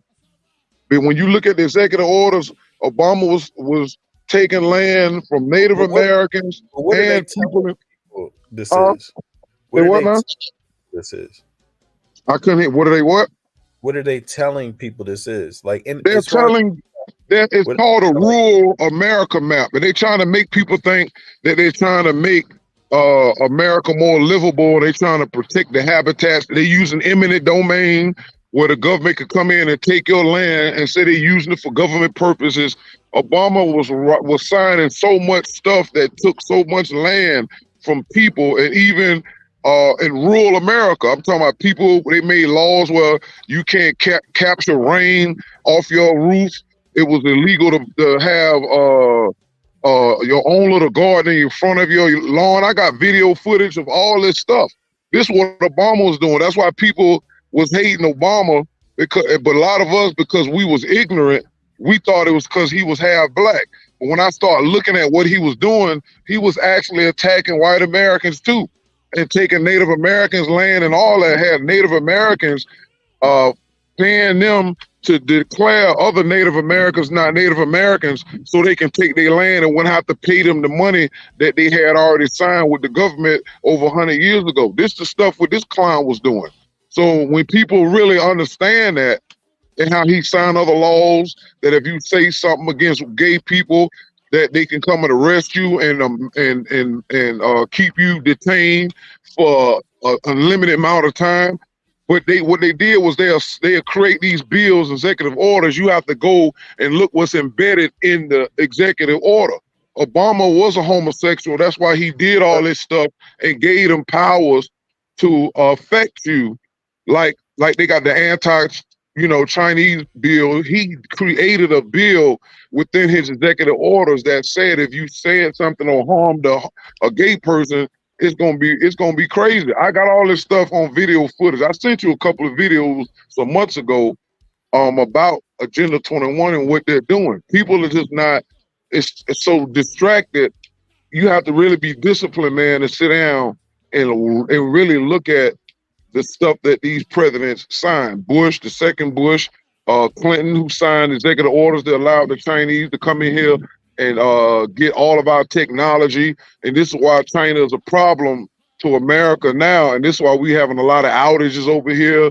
Instagram, Facebook been going offline. It's a lot. And they've been saying this in the news lightly, but America's being attacked cyberly. They can't attack America straight up because the way America is positioned. America is positioned around 3 bodies of water, and at the top is a bunch of land. And then we got all this stuff here, so you can't run up on America like you can do Iraq and all that, because they like a lot of that's desert land. It ain't really nothing. You can do that. Over here, it's strategic. Google, all these people done sold America out and gave all their technology over there. You understand the credit score system, that if you don't do something that China like, they have a public score system, and your score goes down in the public. And if your score goes down in the public credit score, it affects your livelihood. And the people at Google, Silicon Valley. I get that. I agree. That thing about China and the and how they track people and things like that, and they get a credit rating and how their credit rating is gives them access to certain rights and blah blah blah loans or whatever. It's restrictive. And the U.S. government is talking about that, right? That's what they say. They already working on it. They already got something in the works. No, but they criticize it also. But here's the thing. Go ahead. But here, look at this, dog. Check this out. Here, when they're talking about Agenda 21, where I'm at right now, damn, I just had it pulled up, right? Wait a second. I want to go back. Did I just say that? Agenda 21? Now, I think here we go. Look, you see what that says? See, Agenda 21 Copenhagen Commune. So they're working on different development goals everywhere in the world, right? Right. This is the United States. This is the United Nations thing, right? Now, but it's non-binding. It's non-binding. Yeah, they gotta say that, because they again, when you doing evil, just like people on a regular level, look at Diddy and people like him, they look harmless, but they not. And the United Nations was established by the Rockefellers. Anybody understands who the Rockefellers is are evil people. So when you understand who built stuff and follow the money and all this whole crap and like, I'll give you a good example right now. The abortion clinics that's around America was headed by Margaret Sanger and all of them. And Bill Gates' father was also part of eugenics. And eugenics is what? Depopulation. And so when Bill Gates started getting caught up into that, that's when people start looking at his past. And now we realize that this same little looking nerdy little white dude walking around talking about he's this and that. Now you realize what he really was doing. And so evil itself is never going to come out and say, hey guys, we're finna kill y'all. They never gonna do that. You see what I'm saying? It always takes somebody to tell. That's why they put the WikiLeaks dude in jail. But all he was doing was making the knowledge known. He didn't tell nothing. But this is what they do. So when you study the United Nations and you look at what they're doing, they're putting it out there. But you have to realize that that's like me having a bunch of people with power join my club. But I'm telling the people, oh, well, I ain't really got no power. It's non-binding. But the people that's there got power, and they're making decisions to do things. And they're going to do things that's not going to be easily recognizable. And people who's ignorant to that is going to just not pay no attention. But the United Nations is all of them. Everybody that's down with the Agenda 21 is a member of the United Nations. or other people who sitting there thinking about it. Venezuela is crazy as Venezuela was the last couple of years with killing and sex trafficking. The United Nations allowed them to become a member. So again, that should tell you that no country that's doing crimes against humanity should be a part of the United Nations. If the United Nations was really clean and cut, half of them people in that organization shouldn't even be there. But that's how you know they're hypocritical. You know, 50 Cent did work with United Nations. Look at his background. He got a video called United Nations. Nas, all these people are involved. I traced all this stuff and put them in videos. All of them are giving these people millions of dollars to do things behind the scenes, and it's coming out. Okay, but let's try to keep it, just to try to do goals piece by piece, because now in reference to this Sahel thing, right, with Mali, Niger, and Burkina Faso, right? They just put out France. Was that a bad thing? They just did what? They just put out France. They told France to leave. France is gone now. Is that a bad thing? It's whatever these people are doing, it doesn't mean anything on its face. On its face, it look good, but it doesn't. Because this thing is so deep. Okay, so should they keep France there? You talking about United Nations? No. I'm talking about the Agenda 21. China. We started with China. Had some projects like railroad, energy, electricity, and water. Right, as part of now. I mean, they're helping out Mali. I don't know if that's part of the system. I don't even think Africa is in it, bro, because it is. Certain nations are in Africa are in that's what I was saying. You should go look at the United Nations members or look at the list. And all of them signed on to the Agenda 21. And and once you understand, go ahead. Agenda, yeah, I got you. Agenda 21, but I mean in terms of non-binding means you're not forced how much you invest. You're not forced. It's not any exact thing you have to do, because maybe in theory you're a part of it, but in practicality you don't have the money to invest. Whereas though a place like Denmark got a lot of money to invest in it, right? So they're going to be investing in, for example, changing this main road that goes through the city, goes through one major artery to the city. They're going to be changing that because they want more trees, they want more people cycling, and so they have to make it more friendly for that, right? A few other things besides that. I mean, but so that's when it comes to here. They got the money to invest in it their own way, right? That's non-binding.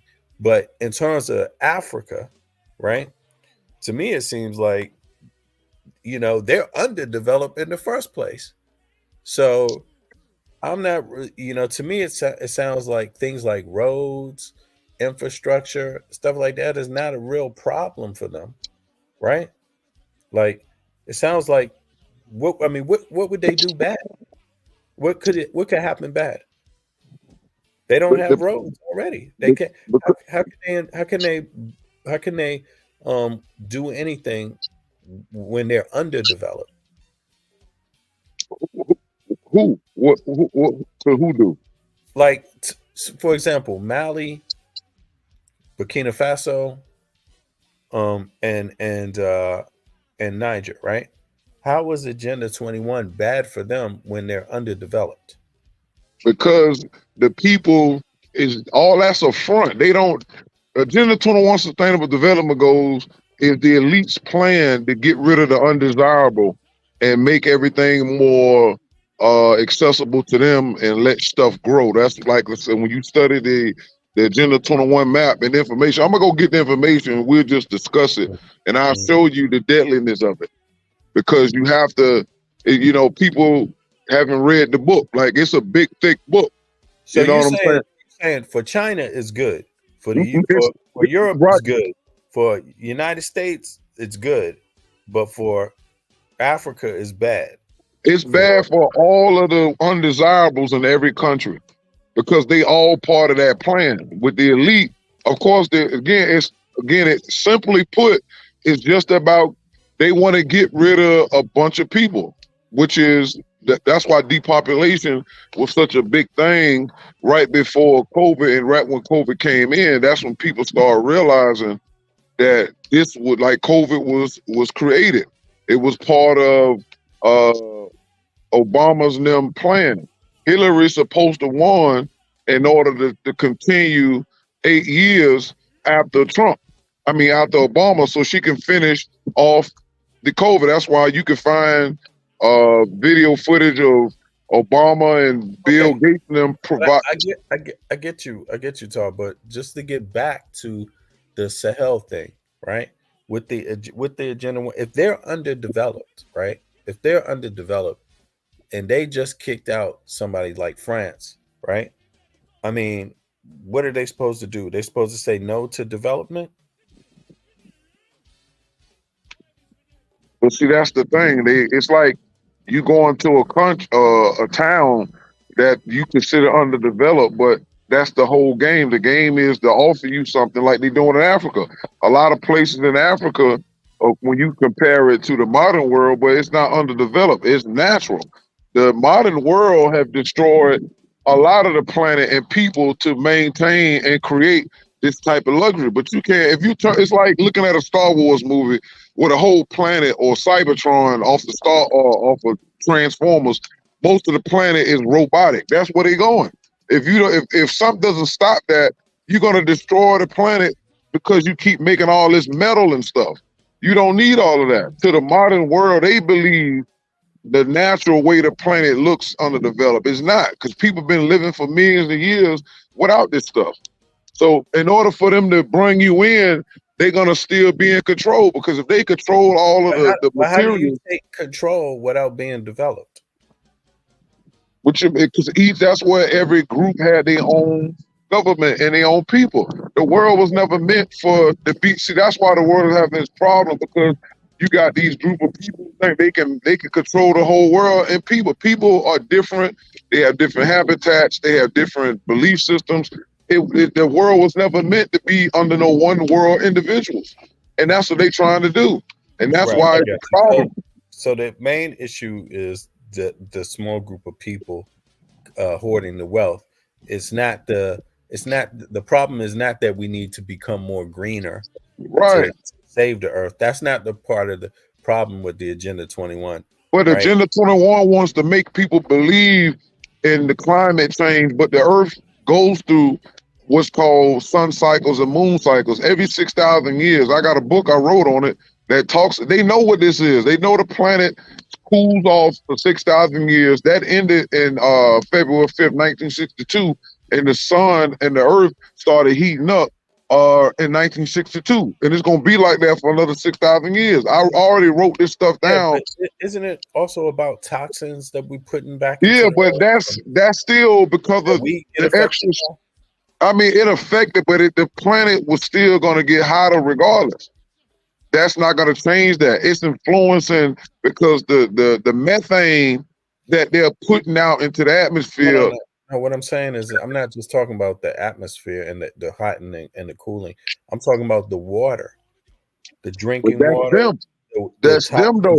We put into the herbs that affect the food.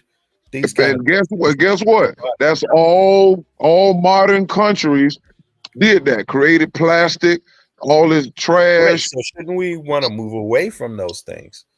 All you have to do is get rid of all of this modern crap. And the planet is going to go through a cataclysm that's scheduled every so many million years. She's going to clean herself, because human beings, the ones who don't want this mess, we have no power to go in there and stop the UN and the European Union, because they got this military, they got all this crap. They the problem. But because they done used and finagled their way into all these different places. I hear you. Don't get me wrong. I'm not a person that's trying to sell trust. I don't believe people should trust, but I believe people should be engaged. And that's what we're doing. But that's why they're suppressing the knowledge. That's why they kill people. To be engaged. How to be engaged? Because You can't just put your hands up and say, I'm not going to do nothing, and that's going to stop somebody. And you also No, can't say, I'm going to fight them with something that you don't have. but So that's what I'm saying. All of that, what I'm speaking from is a lot of information. I know the planet is alive. She's not a ball of mass that's not aware of what's taking place on the earth. Every ancient culture will tell you that. It's just that modern day people wants the public who's not aware of that to believe you know that what? the human. Go ahead. I hear you, but I hear you, man. But to me, it don't sound like nobody in Niger, uh, in Mali, and Burkina Faso care about what you're saying. To me, it sounds like they want some change, and they want some roads. They want some infrastructure like electricity. To me, it sounds like they want that. I Because mean, of course, if that's the only game in town, and again, the same like we had a conversation earlier, just like all these people that run to America chasing the dream, and they never get back. Again, this is what they did by tricking a lot of people from their home who are intelligent. The same way they tricked a lot of our great sports and music people from where they from to go into Hollywood and sports, and we done boosted up these people. But if these folks was not being bothered, who's to say? You got black inventors right now who's like in Africa, they turning trash into electricity. It's a lot of black people that I try to find and put on my shorts that are geniuses.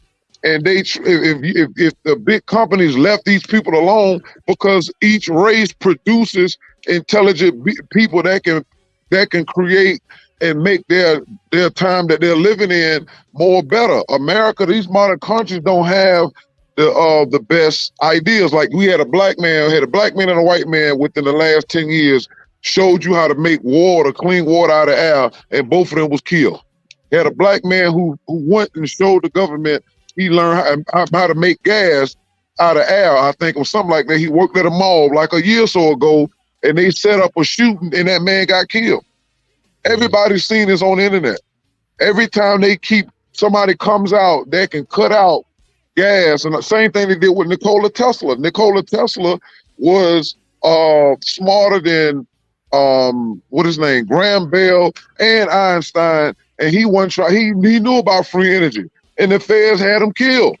So this is what I'm trying to tell you. Just because these countries are modern, or his energy enemies had him killed. No, the feds had him because he was being bankrolled by Chase Bank and all of them, and he didn't want to keep. They was taking his information, his stuff, and making weapons with it. They got plenty documentaries and stuff out. You can read. This is public knowledge. The feds and them had him killed. Chase Bank and all them dudes back then wanted to keep making money off of oil and the railroads. Him having the idea for free energy, it would have changed the direction. We wouldn't have power lines and all that stuff and people catching cancer for years because of the living in close proximity to the power lines and all of that. This is what Chase, these are billionaires, the Rockefellers, all these people was back there. They killed that man and took his creations, his inventions. So this is what they do. Every time nature produces an intelligent person from their race to make the life better for their people or the planet, they either trick them to work for the wrong side or they kill them. And this is what you have to understand. This is the world we live in. And people don't want to believe that these folks are threatened by intelligence. They ain't one just threatened by Malcolm and Martin and all these other people. It's inventors. Because we're sick because of these folks controlling and whipped everybody out of having their own land. When everybody had their own land and was able to farm, the government couldn't do nothing with you. So they found a way to take people's land and take over farming. Now instead of me going to my own backyard, I got to go down the street. And now what they doing is poisoning the food, putting insecticide on it. They've been doing all this. These people have to go. They're interfering with people's natural life. So these countries you just mentioned, they still going for the okie doke. They're interfering in these countries' way to survive by trying to You put in roads, guess what's gonna happen? Now it's gonna come traffic and stoplights and rules and regulation. These people ain't gonna never be to move around freely because now I gotta pay. Before I used to go in and run through the field and go into the lake and fish. Now I gotta buy a ticket or get some kind of fishing license. I don't need you. This is what they do. They interfere in the natural order of things. And this is what Agenda 21 is. When you really look into it, they're telling you the plans, how they're going to break America up. And you're going to be in those little red dots on that map. And those are cities that they plan to have you trapped in. And you won't be to go nowhere without getting on a train and them allowing you to leave out your city so many times a year. This is what people don't see because they're not reading. That book, Agenda 21, was thick, but they bury it deep in there and they try to hide things. But when they try to bring in the rules, that's where Sustainable Development Goals come in. That Clint set up everything for them when he was in there. And when you study what it does, you have to look at the long term. Anything that these government, no matter which it is, government don't supposed to be bigger than the people. And when the government is bigger than the people, we end up in the world we got right now. That's why nobody can pinpoint the evil because the government is just an umbrella term. So when they say, oh yeah, the government came in and took my land. No, it was some people did that. What people took your land? And it's the same stuff the Europeans still been doing all along, right along with the Chinese and the Arabs. Them like the three main problems on the planet because they got their own country. They do business with each other. They kill each other, and they still do business with each other. Everybody else is peons. We don't have no African leaders. Those dudes are puppets, and they dress like Europeans. They scared, and they don't run their countries at all. Everybody in Africa that's a political leader should be executed because they haven't did nothing but allow the same crap that happened to their people that happened to us over here, and we didn't have no leadership. That's the difference between us and them. At least we had to go through it the best way we could. They got presidents of their own country, and they ain't getting the benefits off of it. Look at Haiti. All that money they done threw over there to Haiti, Haiti look worse than it ever did because the presidents are puppets. Hillary Clinton and her brother and them got a foundation over there where they digging gold out of Haiti. White people. You don't live there. Who allowed that? How was Haiti looking like that? And they got resources over there. Until we start really understanding that we the only ones who fell asleep. We done let Hollywood put us to sleep, the music, James Brown, all these fake religions, the Nation of Islam, ain't none of these people did nothing. As much as they talk about the European, they have did nothing. What's called it did more to them than all these people did. What his name is? They did Birth of a Nation movie. What's his name? You talking about the brother that they came up with these charges on, or they brought these charges? They did a movie. I can't think of it. They killed him and skinned him alive. Oh, hold on. No. That's a different one. Okay. You talking about he was a slave. Huh? Oh, you talking about Nat Turner. Nat Turner. Nat Turner did more than all these black organizations did after him. Who done had guns, who had more knowledge, and all of that. They ain't did a damn thing. Nat Turner done outdid all these fake Negroes we seen today. Weak. The whole black race in America are chumps. All of our killers is in jail or in some type of gang. We are in a hot mess. That's why I said what I said earlier. When you really strip it down to the real deal Holyfield, we are lost. All of our money making black folks is in corporate or they in bed with the politicians, and you still got folks talking about the same crap. But when other races get upset, they go and do what they got to do. Whether they lose, win, or draw. Whether it's the Palestinians, they don't care. Whether they're going to lose, win, or draw, they're going to do whatever they're going to do. These clowns over here won't do nothing. But if you say something about Rick Ross' album being a flop, or you say Meek Mill's, your album is a flop, he online talking about he ready to kill academics, but you don't feel no other way about the real stuff that's taking place in Philadelphia. You ain't mad at that. All these cops that's locking y'all up in Chicago and Philadelphia, but you on a record, you kill 1,000 niggas, but all them cops that did your people dirty and locked them up, you ain't got no smoke for them. Nobody takes us serious. Lil Durk, all them dudes is clowns and sellouts. And they get paid and they'll turn on me and you in a minute. But what would you tell them to do about that? They should already know what to do, because if me and you, listen what I'm saying, if me and you said something about them, they already know what to do. They gonna come see you. Let you be big enough and disrespect or say anything or call them out. No, hold on, wait a second. I'm talking about, let's say there's a problem in the community, right? Let's say, for example, something you just mentioned, Philadelphia, right? So let's say there's a problem in Philadelphia. Let's say that there's redlining going on, right? Let's say that's the problem, right? And then on the flip side, you could say all the blacks in Philadelphia, all black people, or most of them are more focused on Meek Mills, right? They're angry and upset about doing something about that. They got the time and energy all day to talk about it with each other. What would you suggest they do about the redlining? They're not gonna, you can tell them all day, stop going over there. I mean, the housing industry was set up by the Jews. No. Just what would you suggest they do? What would you suggest they do about the? I'm not saying there's nothing to do, Tar.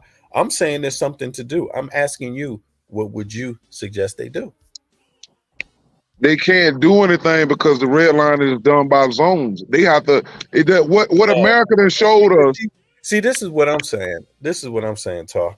What I'm saying is that there is something they can do, and we have to stop telling people there's nothing they can do. We have to stop saying there's a problem, and then when somebody says, "What do you do about it?" you say there's nothing they can do. See, that's the problem right there. And then somebody else comes along and says there's something you can do, organize, and then somebody else is out there selling the idea that there's nothing you can do. Don't organize. The two don't work. We've been doing that. Policies is not, this is what I'm trying to tell you. Politics works at a certain point. But when you got all these people of power who are controlling these little people, and I'm going to give you a small, again, like Diddy, right? And Epstein, they control people that's in the same places where you could go. You can go up there all day. All of us can go down to the local and vote all you want. And guess what? The people up top gonna make them people up under them do something different. And this is why, like the migrant situation, all these people arguing and fussing, saying, yo, we didn't want this, we didn't vote for this. Why are they here? Because they're not listening to the people that voted for them. They're under control by the people at top. That's why I say voting it only matters to a certain degree until the time and cycle for these evil folks say, okay, well, we let y'all enjoy this for a little bit. Now we finna take more away. And that's why when you look at the rights of Americans in general, they do stuff like 9/11 in order to create the Patriot Act so they can come in and do what? Look at Americans and track them, not the ones that they claim did it. They do these things. So they're not going to let your vote doesn't have no power when the people above them will create something in their law. Say, oh, you know what? They got a right to do this and that. But if we create a distraction or a destruction, we can then implement these laws and then we can override the Constitution. This is what they do. So it doesn't matter. That's what I mean. It doesn't matter because you got a lot of other groups in America that's not voting, but they get a lot of stuff done because they have these people. You know, that's what I'm saying, man. That's where that, it's like it either matters or it don't matter. There's either there's either a problem that's going to affect you that you identify and then you organize to stop it, or you don't. So our problem is we don't have the ability to protect ourselves properly and truthfully. So if America and us was separated, right, and they was doing what they was doing, listen. You can also tell them get out of Dodge, get the fuck out of Dodge. But wherever you're gonna go, all of these places have those folks set up.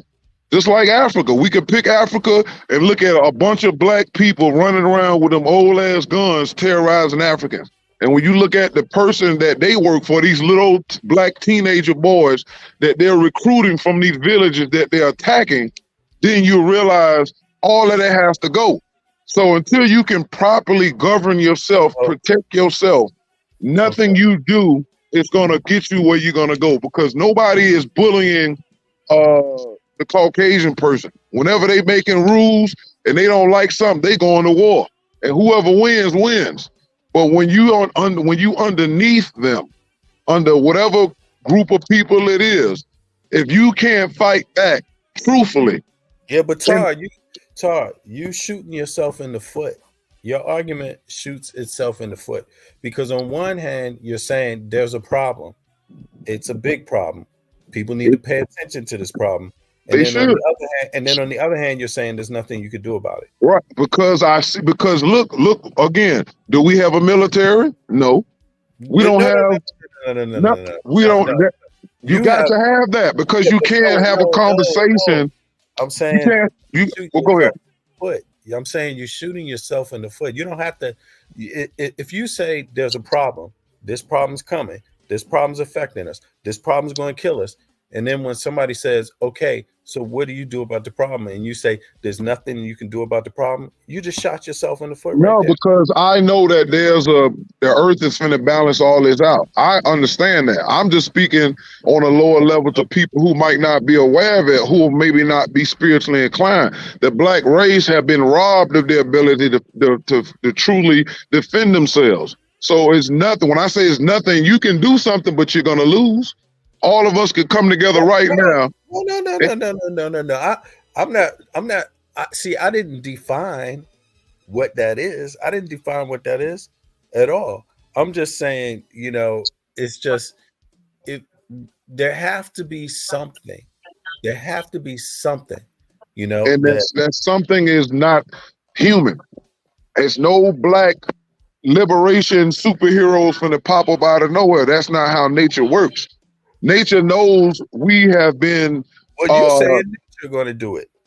So that's superhuman. Right, but at the same, right, and at these times, only thing that people like me can do is give you proper information, so the person who's listening, who's smart enough, who got enough reasonability to hear what I'm saying, investigate, look into what I'm telling you. Those are the ones who are going to find the ways to get out of the way. Because the majority, again, once you lose your land and then nature itself takes you and puts you behind the times where you can't fight. It's like the Native Americans, right?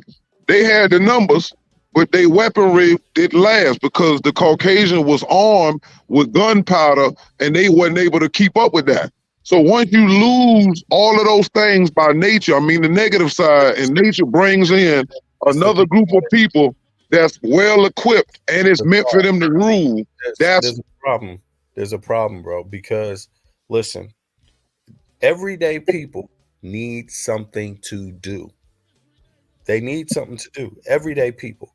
So you have to be able to give everyday people something to do. You have to. That you just have to, bro. That's how it works. Why? Because everyday people, just if you're just talking about survival from one day to the next, from today to tomorrow, they need something to do so they can make sure they get some food in their stomach today. But when you got billionaires who's cornering the game. See, regular before that, humans was not put in that predicament until something greater got involved. If you separate everybody how it was, nature provided that. If you had your own land, you had your own people, tribe, whatever, protecting you. You had your own land you could hunt on. Nobody was living day to day because the person knew, okay, these group of animals is coming at a certain time of the year. Let's go hunt. But once you have a group of billionaires who's making it their job to take and put you in a state of day to day, that's an imbalancement that nature has to correct because it made you helpless. Like I said, the Native American was a good example. We watched what happened. They was on top and they lost over a long period of time to the point that they couldn't do anything And the same way we was. Now they got on the little bit of land they got, it ain't good land. And they put casinos and stuff, and they drunk on their land, and they mad, they depressed. A lot of them commit suicide because of that trauma of being beaten down and trodden for years because nature has stripped them. So it doesn't matter about the numbers. You can bring a bunch of people together right now, and everybody start fighting. You know what the elite gonna do? They'll blow this whole bitch up before they let you take anything from them. This is how they think. They'll kill and do whatever it takes. But then, you know, what's the alternative? The alternative is nature is going to fix it regardless. Yeah, just but like that shit ain't gonna happen fast enough, Tar. So it's you know, happening. The time is closer than you think. The same way if your body, if you get sick, right, your body is going to naturally do things to counteract it. That's why I keep saying I'm putting stuff into the conversation that most people are not talking about.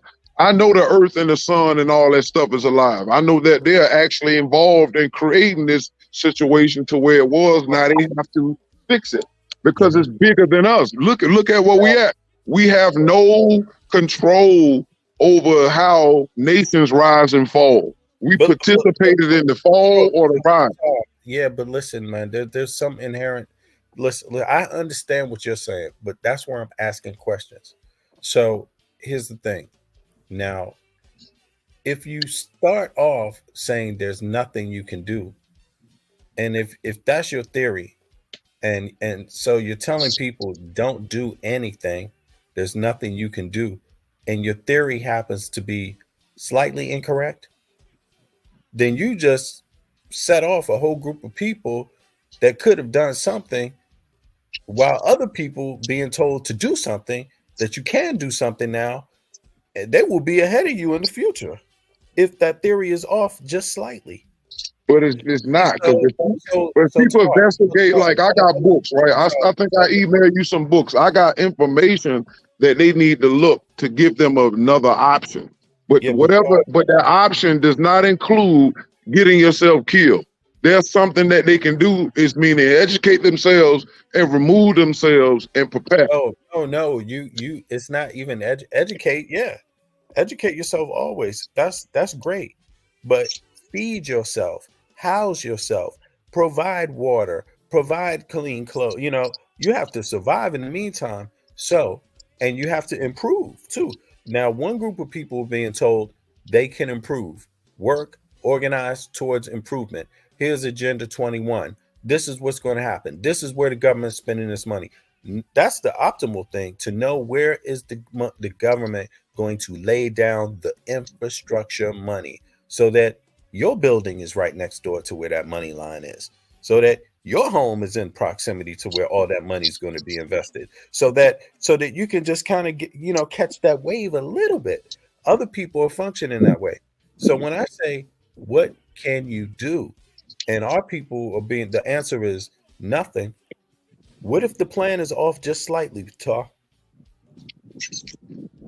But it's not, because if they look into a talking to tell people off and on since even before I ran into y'all, they're black people. It's too distracted with foolishness. A lot of them are gonna die because they're ignorant and they're not disciplined, and they not wise enough to realize they're in danger. And the only time they remember they're in danger is when you see somebody, George Floyd or Breonna Taylor. That's the only time most of our people realize they're in danger. They keep complaining, but if you go all the way back to slave times, they've been doing this. So how are you live in a country where they're making slave movies every other year? Cops is beating you up beside the head. They filming it now since they did that to what's his name? The first dude they filmed that in 91. That cop did in California. What's his name? Oh, Rodney King. Yeah, we've been seeing this since Rodney King on film, and they still keep doing the same thing. Keep making songs, F the police, and all this crap, and go right back to sleep. So I understand it's an ignorant problem upon each individual and as a group. They keep looking to all these folks.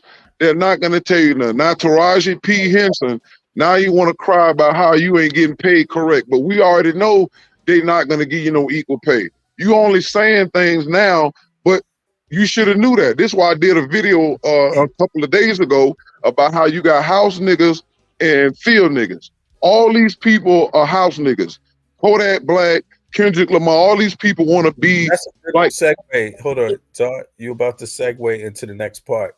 So go ahead, finish your Right. your So, see what I'm saying? So these people are not that. If we looked at it from on the plantation standpoint, right? If we was on the plantation and we watched Tahaji P and Kodak Black and Master P and Tupac, all them I doing agree. it. They on the plantation. They Right. definitely are. They in the house though. They keep breaking their necks to go into the house. Even after what they heard about what Suge Knight was doing, they still kept going. You see what Puff Daddy doing, they still trying to go in there. So when you look at some of our brightest are going toward the enemy to get turned out by the enemy, and they don't even tell you what's going on in there because they getting trapped in these secrets because they're blackmailing each other. They just said when they went in Puff Daddy cribs, they found secret cameras in every part of his house, and he had an underwater tunnel in his crib. And this is known to be done in Hollywood. Judge Joe Brown was talking about this last year when he was in Hollywood as a judge. He even seen one of the underground tunnels from way back in the 20s and 30s that they built. For what? You see what I'm saying? So we know that sex trafficking is an underground thing. So all of these individuals are enemies. But what? They was paid to make good music to trap you and to make you think that it's okay. And that's why all these people keep, I want to be an entertainer, I want to be an entrepreneur. They making sure all of the resources that we got keep going in the opposite direction. So when I say it's nothing you can do about them, we got more enemies against us with money, and we got knowledge, but we ain't got no money. And the power is with the European and the people in Hollywood. Yeah, well, I believe, I'm not I agree with a lot of what you're saying now. And don't get me wrong, I believe any tool can be used for bad or for good, right? So it's not, I'm just asking questions. I don't believe in knowing it all. I believe in asking questions and looking at detail. You see what I mean? So I'm not one of these people out here that's going to tell you I have all the answers, but I will question. I do ask a lot of questions and take a lot of notes. I'm the type of person that likes to measure 10 times before I cut once. Yeah, that's how you're supposed to do it. So you know how I do talk. So even if I disagree with you, yeah, of course, you and ask you, or I might agree with some of what you. It don't matter if I agree or don't. I'm still going to ask you questions.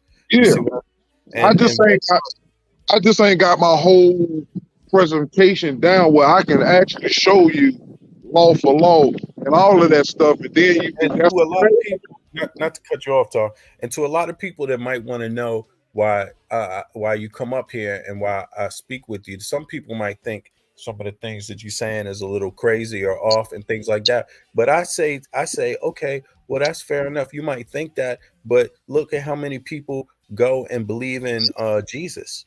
Look at how many people go and believe in Muhammad. Look at how many people go and look at how many people on earth have all kinds of beliefs. All kinds of beliefs. And they make and you don't see, right? I'm not segregating them for their belief. I'm engaging them for their belief with their beliefs. I'm trying to meet them halfway. So I'm gonna meet everybody halfway. And they have to realize the people who sound crazy, we didn't make this stuff up. I was on the same page as most people who may be highly skeptical. I was once like that. But guess what? Life happens. You start realizing that a lot of this stuff that's taking place, the crazy people, the ones who created the condition, and then to make you feel like it's not crazy. Now this stuff that's coming out with Epstein and Diddy, now people didn't want to believe that. Why? The question they should be asking themselves, what made you have so much faith that people like Diddy and Epstein is not doing these things? They have to question themselves that way. Yeah, Why? there's Because some crazy shit out there for sure. that's what I'm saying. But the people got an organized system. Right. Yeah, there's an organized system. There's an oppressive system. That's right. There's good and there's evil. Right. And it's out there, and a lot of it's hidden. That's right. And unfortunately, it just depends on how far you want to take these things, or Yeah, what your it's specific deep. view is. But there are things out there that are unfair. There's a lot of Mhm. people working to control things for a few, to keep That's things right. hard, to make sure certain people always have power. And then there's some people working for change, and and they sometimes they look alike and sometimes they don't look alike, So but it's good to have you here talking about it, because we get a chance to debate it a little bit and see what comes out of it, and we're gonna find out, like, somebody can, I mean, we know. I put it to you like this: there's people that's been waiting, praying on Jesus to come and fix things for a long time. Did it happen yet? Nope. So I mean, if they're willing to wait on, and That's what I'm saying, right? I'm just saying, not if you're willing to saying, wait on that, yeah. then Yeah, you may I'm as not saying well wait. know. I'm not telling people to wait and do nothing. What I'm saying is, Okay, see, if so you they see what I really was take saying, right? right, Yeah. because when I drop these things, those who follow, who listen and run behind it, like me and you, like I do, same thing with Shaka. Anybody that hears something, you should do your due diligence, because guess what? It's gonna slowly in increments. I didn't arrive to the so-called conspiracy theory world overnight. Every time I learned something crazy, I had to get rid of the opposite belief of that. You see what I'm saying? Because I didn't believe that it was a secret society group. I didn't know none of that. But I had to keep looking. I had to study Washington, D.C. I looked at the monuments. I Well, let looked me at, how much, all right, before, because you said something, so I want to segue into this part, because go ahead. Diddy is something people have been talking about. It's a lot of news about Diddy, so Right. he's the perfect example, right? Of but let me ask you something. Regardless, there's negative forces and there's positive forces, right? Exactly. What I want to try to focus on is both, right? So part of that, I'm always going to lean back on. So what is the positive for? What is it positive that people can do every day of the week? Every day of the week. And the reason why I say this is that because you can't just box yourself in a corner and be alone, right? In order for a human being to live, you have to be engaged in something to feel value out of life. You see what I'm saying? So that's what I'm getting at. So, but let's segue over to Diddy, because you know something about some underwater tunnels. So, can you get me that information real quick while I start this next part off, bro? As far as where it was at, it was saying, Where the I think tunnel? I know Tisa was talking about it. It's a few people, because it's, I ride the wave, but all this is a confirmation for me. I forgot who said it exactly. I don't know if it was TMZ. I know Tisa said it maybe a day before yesterday, but she go live so much, so I don't know exactly what show it was. But you can probably just Google P. Diddy underwater tunnels in his house, because they saying that I think Hugh Hefner don't live too far from his house, and Hugh Hefner had that stuff too, and they all had all this stuff going on. But definitely, you should be to Google that though. You should be to Google that. It's underwater tunnels and P. Diddy's mansion, I think, in California. Oh, this shit just came up, bro. Oh, Okay. hold on. I'm sorry. Screw this. Before I play Tisa, I'm gonna go to that article real quick. And let me add this too. Epstein on his island, he had an underwater way in through submarines, and Ghislaine Maxwell had submarine license, and they were saying that she was bringing in children and stuff through their submarine. So this is what they're doing, because sex trafficking is not just one of the highest forms of revenue. It's those people are being used for more than just sex. They're using them for clones. They're using them to eat them. They're using them to sell them. They're using them for extraterrestrial purposes. So it's a multi-layered thing that it looks like it's getting weird, but when you realize the evilness of existence in the different layers, because you can't just think. At first I thought evil was just evil human beings and spirits. But then when you start realizing this is a big universe and the planet is huge and we ain't the only ones here, but you have to do your own research to come to certain conclusions. So if a person feels like it's better to believe that it ain't nobody here but human beings, by all means, go ahead with it, because your reality is going to be shattered before it's over with. But the point is, I find solace and intrigue in knowing that we're not alone, because that makes life that much more interesting. Because what we see every day, that can't be it. But with stuff with Diddy and them, that's what they all have in common. And they have to buy these houses. They have to have these jets. They have to make all these fools, because it's a worldwide network. And that's why, Diddy is big, because of how hard they're going. He's not just a regular millionaire and he just having freak off. That's just the face of it. I listened to Joe Budden yesterday, right? I'm gonna say this and get out of here. I got to go back to work. But Joe Budden said he had been at all of Diddy's houses when he had the regular parties. He said there was some good memories there. But he said before it got to the next level, Joe Budden said, I left. He said all of the rappers that stayed on the other side, he said they shitting bricks right now.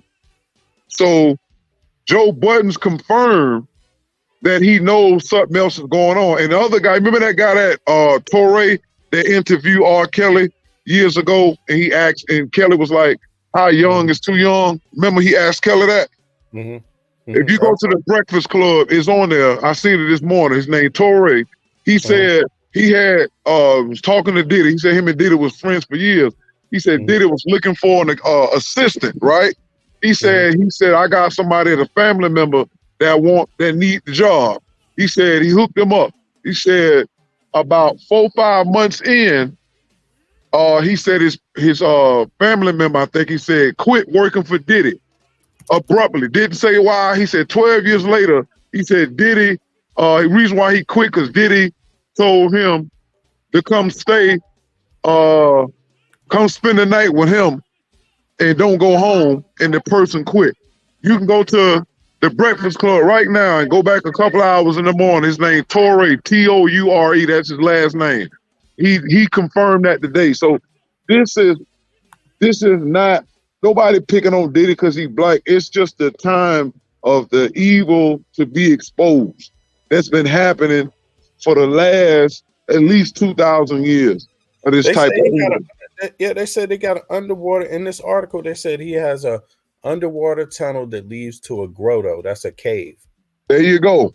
And that's the same thing that Hugh Hefner had, a grotto where they was having sex and spreading diseases. And Hugh Hefner was actually working for the government and filming all these famous people that was in there. And guess who used to hang out with him? Bill Cosby. They was good friends. So all these people are, the politics of the game is to use these people to do things when they become big. And that's what they did. Like when black people was acting a fool after Martin Luther King died, who did they send out there? James Brown. So it's the same crap. Malcolm said that way back. Every time we get ready to do something or act a fool, they send these entertainers. Look at, they had Glorilla at the White House. For what? Fat Joe, he said he a hardcore Democrat, and they bring him out there. But look at the music Fat Joe made. So this is showing you that these people's morals don't align with the job title. Me and you couldn't go to a political meeting bumping Tupac and Fat Joe. We'd get fired. But y'all can invite them same people to the White House. It's supposed to be one of the prestigious places in America. Why is y'all inviting these nasty people whose lyrics is filthy into the White House? Why? Because y'all are filthy. Birds of a feather. You can apply that anywhere. I don't care what the name of the group is. And what happened is the mask is being ripped off of these enemies of black people in particular.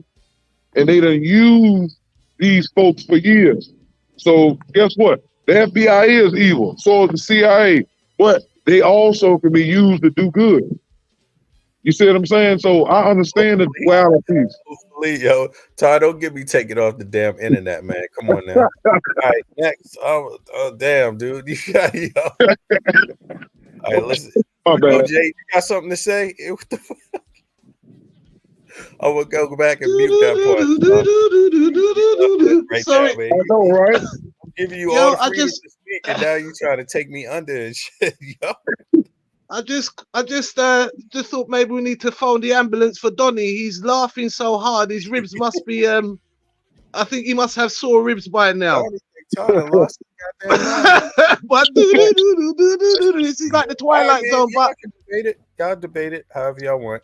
All right, but look, now we're going into Puff Daddy world. So, and he's been under some fire lately, right? You could say, and to say the least. And yeah, it's nobody better right now to give some entertainment news than Tisa Tells. And apparently, this dude, you heard about this? Kanye's been caught up in the mess. Surprise? No, because it's a girl who did a lawsuit against. She said she was SA'd and all that stuff a couple years ago, and she got a big lawsuit. She put Kanye and his whole record label in there. So Kanye and them is involved too. And well, that, look how. Sorry to cut you. Look how Kanye West is behaving with this new wife he has. yeah, It's truly shocking, you know, the way he's behaving. I mean, he I'll knows mute it's out now. coming. That's why he's bugging out. They know what's coming. Jay-Z, they all finna fall this year, and this is why you're gonna see the weird behavior. He knows it's coming. He knows he sacrificed his mama. I'm gonna say this and I'm gonna get out of here. I watched the movie House Party 2023 last night, right? They did a reboot. DC Young Fly, soon as he comes in the house, first scene, he got on the Illuminati pyramid on a medallion on his shirt. I put it in my community so you can see it. If you go watch the movie, it's nothing but Illuminati stuff in there and homosexual innuendos. Hidden players in there. They drinking blood. They use the word Illuminati in there. It's a secret society. Kid Cudi in there wearing different color nail polish, and he talk about the Illuminati and how all of the sport games is fake, and they got extra rings for every game, and it's deep. It was really not funny when you watch it. If y'all ain't seen it, go watch House Party 2023, the new one, and you're gonna see all of that. And I say that to say this: DC Young Fly set his baby mama up to die. That was a surgical sacrifice. When I look back, I seen he was in I Got the Hookup Part 2 in 2019. But then when she died, I was like, wow. So now I look, all of that was a part of it. DC Young Fly, all them dudes, Nick Cannon, they all part of it. So that's it. I got to get back to work. I'm gonna listen from the sidelines, y'all. Peace talk. VB, can I say something quickly before you do your video? Yeah, go for it, bro. Sorry, yeah, you see all this conspiracy, I mean, yeah, I understand, definitely, it's gonna sound conspiracy, but in my view,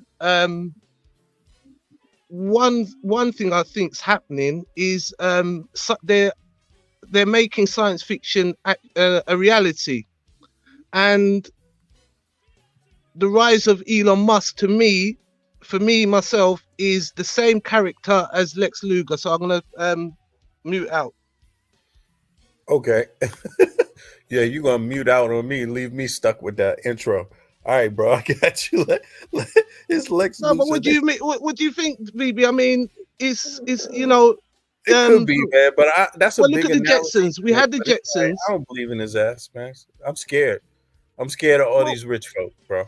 Well, you Straight up. must be, because they're so powerful, and the way Elon Musk, his age and stuff like that, he's coming around, maybe my age, a bit older, but for me, he's taking that kind of stance as a kind of like that Yo, bro, dangerous you billionaire. know what I believe in, Lex Jay? Luger. He's Lex Luger. Jay, I Is believe Donnie in okay? I think he's passed out now.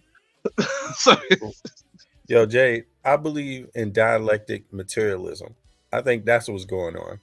And so when it comes to What's that? when it comes to the good and the bad of rich people, some good, some bad, East the one, Russia, US, China, all the rich people, I believe they in on dialectic materialism. So if I was a poor person or I was a regular average person, I wouldn't be trusting a whole lot of stuff. I Well, would be hold on. sorry, chap. What I would be doing is I would be organizing with people like me on the same level of me in life, right?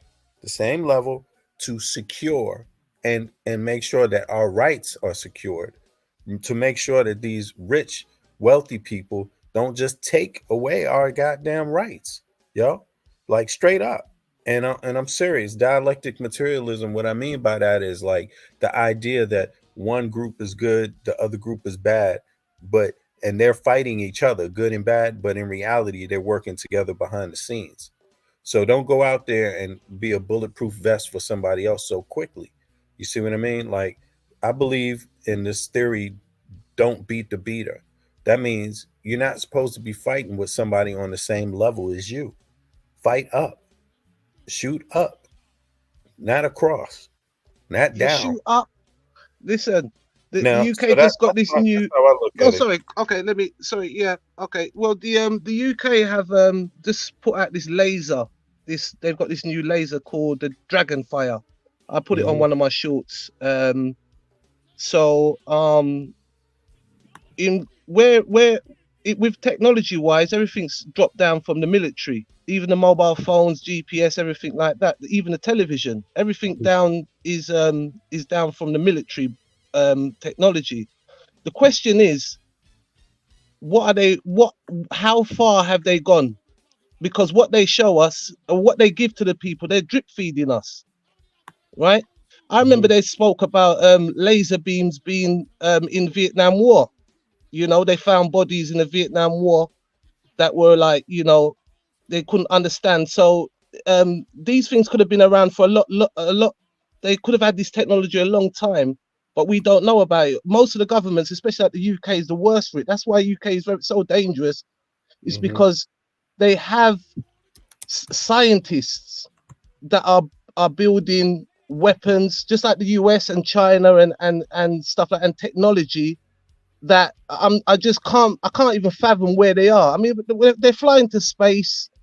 They're doing all kind of stuff like that. You know, they're destroying the planet, but that is their downfall. That is the whole downfall of them. They think that they're going to be bigger than Mother Nature, and I think that's what kind of the reason I'm getting from Tar, and which is not too far off, because the Earth is the ruler out of all of this, and with all this damage of the Earth, it's just going to come back and bite them. But they're going to say, oh, they're just going to get on their plane and on their spacecraft and fly to a different planet.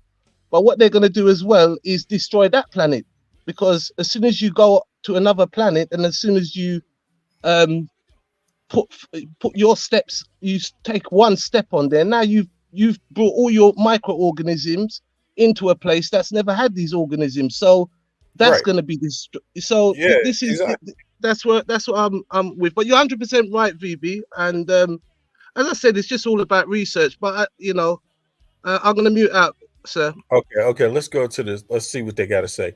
Also, by the way, Russell Simmons, he got served in Bali, so I'm gonna cover that too right after this. Let's see what Tisa got to say, yo. Today, well, baby, if you are Diddy, you are telling. I'm sorry, if you are. You be smiling about bad news all the time too. Well, baby, if you be Diddy, Kanye, you are telling Diddy no more, no mas, baby. You the feds, go stand over there. Remember when I told y'all last week that Diddy had fallen in his mind so low from grace, he was literally falling around Kanye West trying to clout chase him at Rolling Loud, because this is before the feds raided. He thought that he could somehow get back in the public graces, and that he was going to make a mea culpa, an apology to Kanye West, and hopefully link up with Kanye, and Kanye could help revive his career. Do you know what I'm saying? Or link up like, yeah, we both being trying to cancel. Let's link up and be the cancel boys. Kanye looked at Diddy and was like, me and Bianca are busy in Rite Aid shopping for some suntan leg pantyhose. If you don't get out of our face, y'all, listen, they have let it be known that they have let it be known that baby, and let's be real, he said Kanye West is treating Diddy like a pariah. He avoided with all his heart and soul the Diddy meetup during Rolling Loud. Now, first of all, this is what Diddy get. Because when Diddy thought that he was deep in, right? Him and like Kim were like Millie rocking, right? They was like Millie rocking all over Kanye. Diddy was laughing at Kanye losing all his money and not being a billionaire. They were keying. I think Kim was dressed up as Poison Ivy. Diddy was dressed up as the Joker or some stuff like that before he got that cease and desist from Warner Brothers. There was so much going on, but Diddy was delighting in Kanye's downfall. He was even calling Kanye, telling him, yo, can we meet up? I just want to talk. I just want to talk. Literally dunking on him. When at the end of the day, as much as they try to say that Kanye West is crazy, and don't get me wrong, he do be saying some crazy stuff. We're not going to act like he is the voice. Like, we're not going to act like he is like the Messiah. He do be saying some off the wall, out of pocket stuff. But when it comes to what he told us about Diddy, about the Kardashians, about the way people move, about music, was he actually wrong? I would venture to say no. Kanye was not. Let's get into this. Kanye West, this is directly from TMZ. Kanye West avoided Diddy meetup at Rolling Loud. He had no interest in talking. I want to talk to him too. Say what you want about Kanye. He's been accused of being a a-hole boss. He's been accused of doing this, doing that. But baby, he ain't never be accused of any white fingernail polish. Kanye likes his women willing, if you will, right? He ain't forced anybody to walk around naked. Bianca likes walking around naked. He didn't force Kim to make S-tapes. Kim likes doing that. You know what I'm saying? He ain't force anybody, baby. He likes his women willing. Anyway, right? Kanye looks at his woman and he's like, baby, you can wear whatever nail polish you want. I love to see it. Anyway, they said Diddy wanted, hold on, y'all. They said that Diddy wanted a word with Kanye West at Rolling Loud. Do you think this is Diddy low-key actually threatening to expose Kanye? They said that he was going to try. And I'm not saying he has anything on Kanye, but at this point, Diddy looked like he's trying to bring everyone down. They said Diddy wanted a word with Kanye West at an LA concert this month, but Ye ended up ducking the convo, which is interesting considering what's gone down in the bad boy mogul's world since then. Sources with direct knowledge tell TMZ Diddy was hanging out backstage at Rolling Loud in Los Angeles a couple of weeks ago. He and his entourage had rolled up to watch Ye's performance, and he told people close to Ye he wanted a face-to-face to say hi personally. Y'all, again, there have been rumors that Diddy set to expose the music industry, but you literally are demanding a face-to-face with Kanye when you literally tried to gleefully dunk on Kanye, and you were laughing at the fact that he had his fallen for grace, and you were doing, in my opinion, whoever he serves, they're bidding because you know that the billionaire class wanted to cancel Kanye. I will say one thing, Diddy, you ain't doing it, Kanye. Kanye is the only person that uncanceled himself. Diddy, the feds haven't even finished looking at all the evidence they got from the raid. He better chill. However, we're told Ye had no interest in the proposed meeting when it was brought to his attention. Or at the very least, we're told he wasn't chomping at the bit to meet up. Why would I want to meet up with someone that literally tried to destroy me? Are you out of your mind? In any case, sources tell TMZ the meet and greet Diddy wanted with Ye didn't go down. I wouldn't meet with that pariah either. As we reported, Diddy appeared supportive of Kanye at the festival and even bought his kids the show to watch. A picture of Diddy with a man who appeared to be Justin at the side of the main stage circulated wildly online. It's interesting. The two have had beef dating back to 2022, and Kanye very publicly accused Puff of threatening him on behalf of unnamed Jewish people. And all that came after Diddy called out Ye for selling White Lives Matter t-shirts. Now, let me get this straight, right? Y'all know I be giving Kanye a pass sometimes. It's my channel. I can do it if I want. Kanye was dead wrong for that White Lives Matter stuff. And the editor of Vogue that he tried to drag for her wearing high heel Tims or whatever, at the end of the day, her critique was a very valid one. And if Kanye hadn't been in his ego, he would have saw, because she actually was like, I see what he's trying to do, but it's not working out. And he thought he was going to dunk on her because he didn't like the style.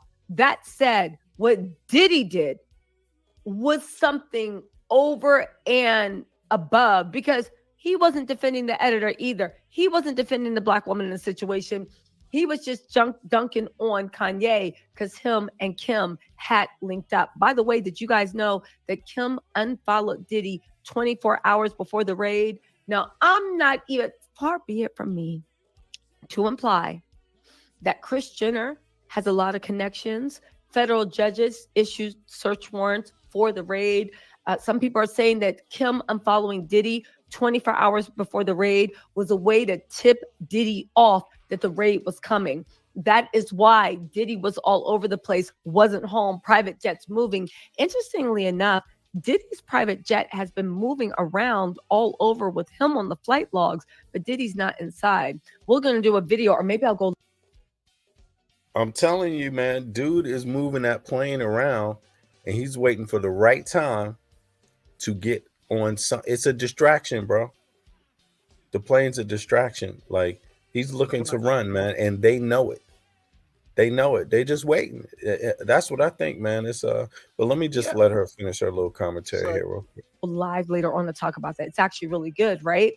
But at the end of the day, you can't do that to someone and then think not only are they going to not mess with you, not only are they going to not rally around you, but when you are hot, when the feds are watching you, when they doing raids on your place, you want to come and have a face-to-face with me, boy. If you don't get out of here, what in the Frank Lucas setup is this? Exactly. Listen, they said that's why Diddy showing up for Ye was fascinating. On its face, it would seem they put their differences aside, or at least Diddy had. But based on Kanye's non-interest, maybe he isn't ready to forgive and forget. Also, in the heat of their feud, Ye posted one of the text exchanges and flat out accused Diddy of being a Fed. Now, do I believe Diddy was a Fed? No, because they raided his place. I know there are rumors going around that the feds raided his place so they could destroy evidence, but to me, that doesn't make sense. Why would I need to raid your place and destroy evidence? Why wouldn't I just destroy evidence? You know what I'm saying? Like, you don't have to be in this conversation. Why wouldn't I just destroy evidence? Unless Diddy had evidence to turn on the federal government if he needed to. I could see them raiding then because he has blackmail material on them. They say that they got pictures. They say they got this. They said that they are that. They said, anyway, cut to 18 months later, the feds are all over Diddy. The Department of Homeland Security ran through there like it was Call of Duty 4. They're saying they're seeking evidence to support allegations he engaged in blank trafficking. Diddy spoke with agents himself Monday. So did his whole family.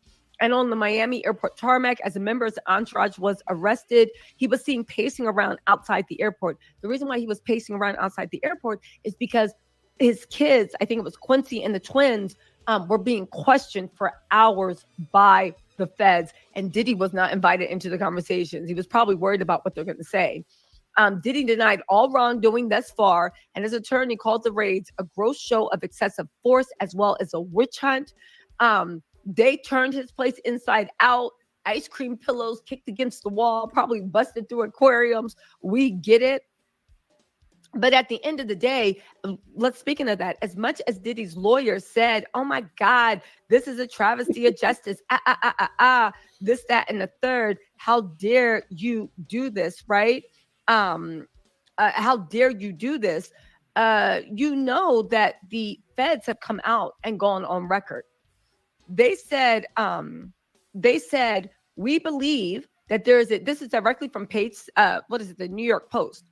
We believe that there is a disturbing history of blank trafficking, a Miami-based officer who spoke under conditions of anonymity. They said, we're responding to concrete, detailed, explicit allegations. Let's also not forget Jonathan Oddie. I broke that story on YouTube. Jonathan Oddie in 2014 said that was going on. He also said Diddy uses his private jets to move Colombian dancing desks and a bunch of other stuff.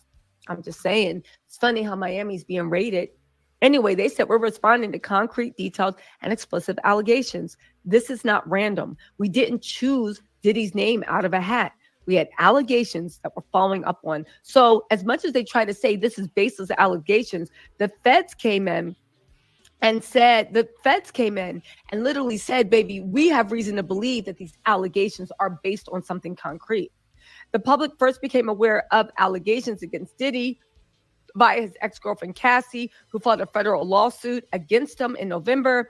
That case was settled out of court the next day, but has been followed by 3 further lawsuits alleging blank assault, all which Diddy has strongly denied. The officer tells the New York Post that they were looking for photos, emails, texts, itineraries, hopefully names. There were specific communications that we're aware of that we'll be able to access on those electronics. Y'all, this was a multi-agency investigation, and it's being spearheaded by the U.S. Attorney's Office in the Southern District of New York. Let's also not forget that New York State and New York City were also investigating Diddy. It looks like the feds have swooped in. This does, again, nothing's been proven. Diddy maintains his innocence. This is based upon my information and belief, based upon court records, what the streets are saying, blogs. And of course, the speculation, baby, we got to have that too as YouTube. You know how this works, right? But getting back to what I was saying, Diddy is actually saying that none of this is true. However, if you believe the rumors that Diddy somehow had protection from the police are state and local. The feds doesn't seem like Diddy had a connect. So maybe when people said, and Kanye said, you feds, what he meant was you got connections with the NYPD, LAPD, even Miami PD. But baby, that protection don't go to the feds. Anyway, y'all, this is ongoing. No matter what Diddy's lawyer says, let's see what the response is, because I believe as of today, they have not responded. They have 21 days to file a response to the amended complaint. And they can say what they want to. What are you saying to the courts? Because what you say at the courts is what you're going to have to actually prove and provide evidence. And Little Rod and his attorney have say that they have evidence for everything they're saying. So, baby, I can't wait for this to come. Damn. That sounds deep, yo. That On the sounds deep. wire. Hold on. Here we go. This is Russell Simmons. Let me Russell see him. Simmons was served in Bali, where the media mogul now resides, with a lawsuit on behalf of former music executive and sexual assault accuser Drew Dixon. Daniel John Ayub, a process server, stated that he caught up with Simmons at Bali Health and Wellness Resort, owned by the Fat Farm creator, on March 5th around 12:30 p.m. local time, RadarOnline.com has learned.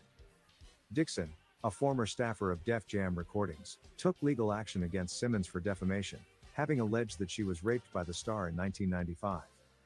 The plaintiff claimed that Simmons engaged in a concerted and malicious campaign to discredit her by undermining rape accusations from 6 different women. Can he be served? RadarOnline.com should note that Can Russell Simmons be served in Bali? He could be served, but he can't be extradited. What's up with that, Jay? You know anything about that? Yes. I'm not sure on the extradition laws. I didn't even get a chance to explore that in my videos either. But I'm not sure. But I don't think Bali. I don't think they would extradite him. I don't think so. Because Bali's one of those countries with a monarchy. Bali's very poor country, but the monarchy, they're super rich. Bali, but I don't think Bali has any ties with America. I think they might have more ties with maybe China. Yeah, there's no extradition agreement between Indonesia, and Bali's part of Indonesia, right? And the U.S. Let me just double check. No. Indonesia is Indonesia. Bali's is. I think Bali's a country, a small country on the actual mainland Indonesia, which is one of the most populous place, is a Muslim place as well. I think that was an ex-Portuguese place, Indonesia.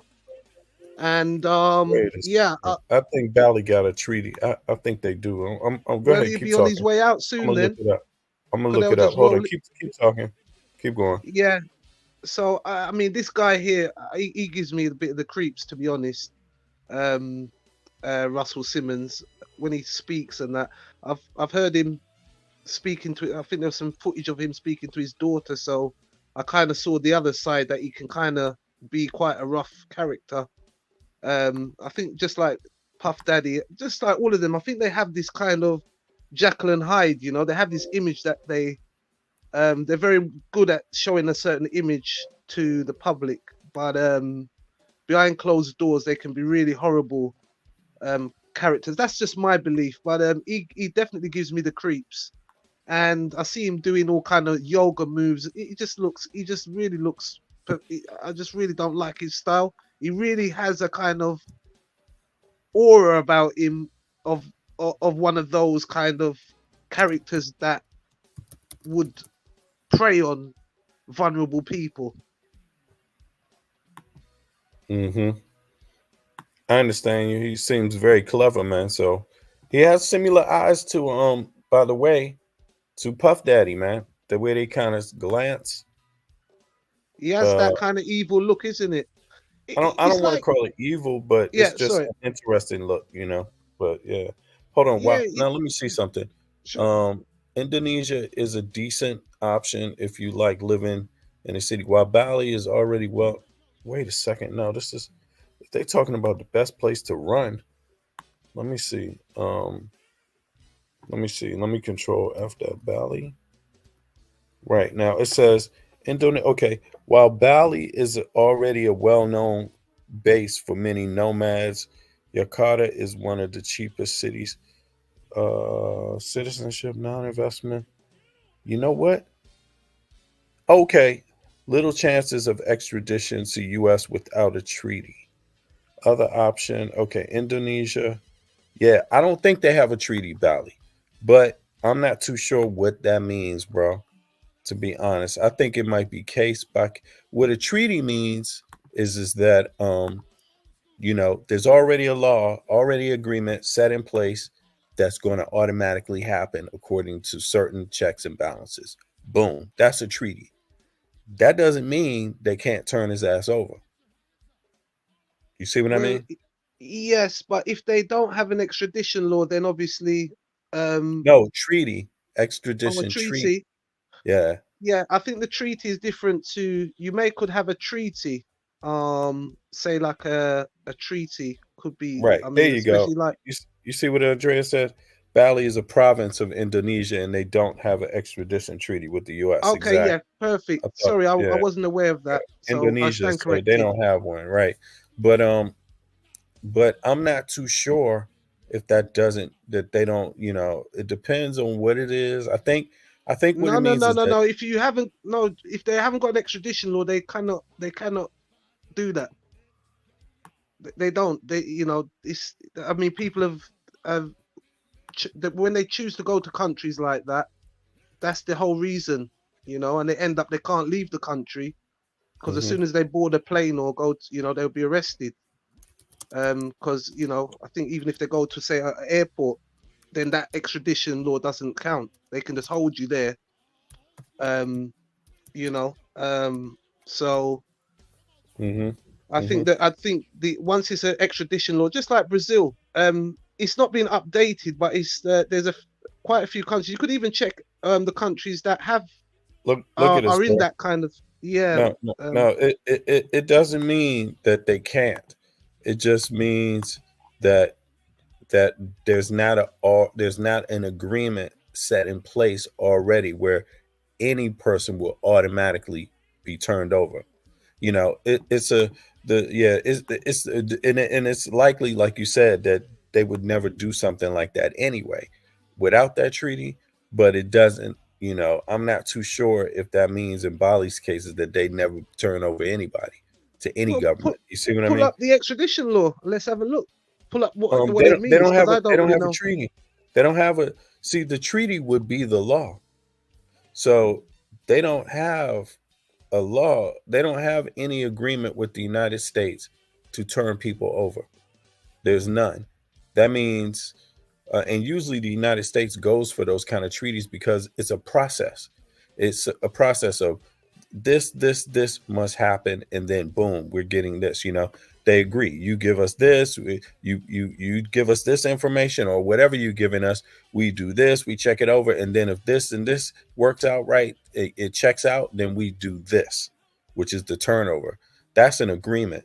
But I don't think extradition treaty, having the treaty or not having the treaty means unilaterally that they don't turn people over either. You see, Right. but as you said, they can override this because I think Julian Assange has I think Russell just gotta wash, keep some people's hands wiped. That's what I think, bro. He might have to, it's money, man. It's money. But I don't know. We're gonna find out. But look, okay, but check this out. They don't have a treaty, so Russell went there to evade, obviously, right? So we understand that, right? Yep. Right. But so now let's check this out. Let's check this part out. So then how did he get served? What's the point in serving him? It's a civil case, it's not a criminal case. So he's been served. So what now? He just don't show up?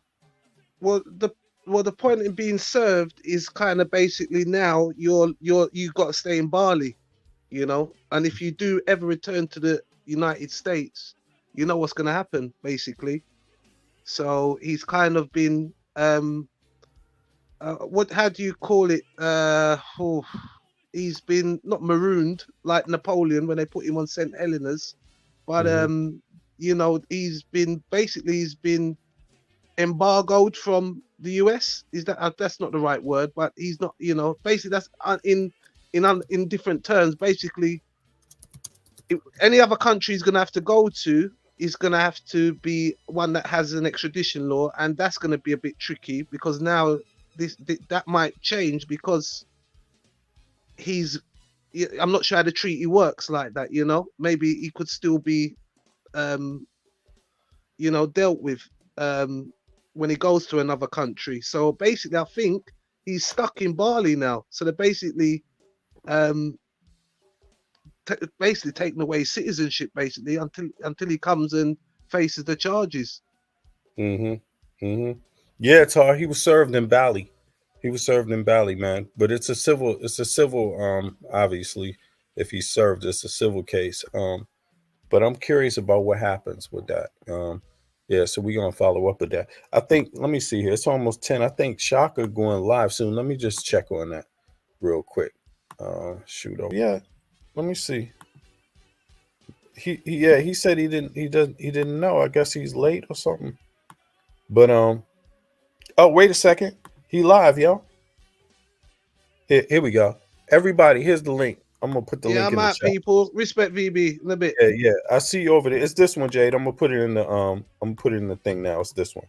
The one I'm putting up. When I come up, okay, so I can go straight there now. Perfect. Yeah, I see everybody over there. The link is in the chat here. Peace, everybody. Thanks for the Let's get ready to rumble. Y'all be good. Yep. Bless.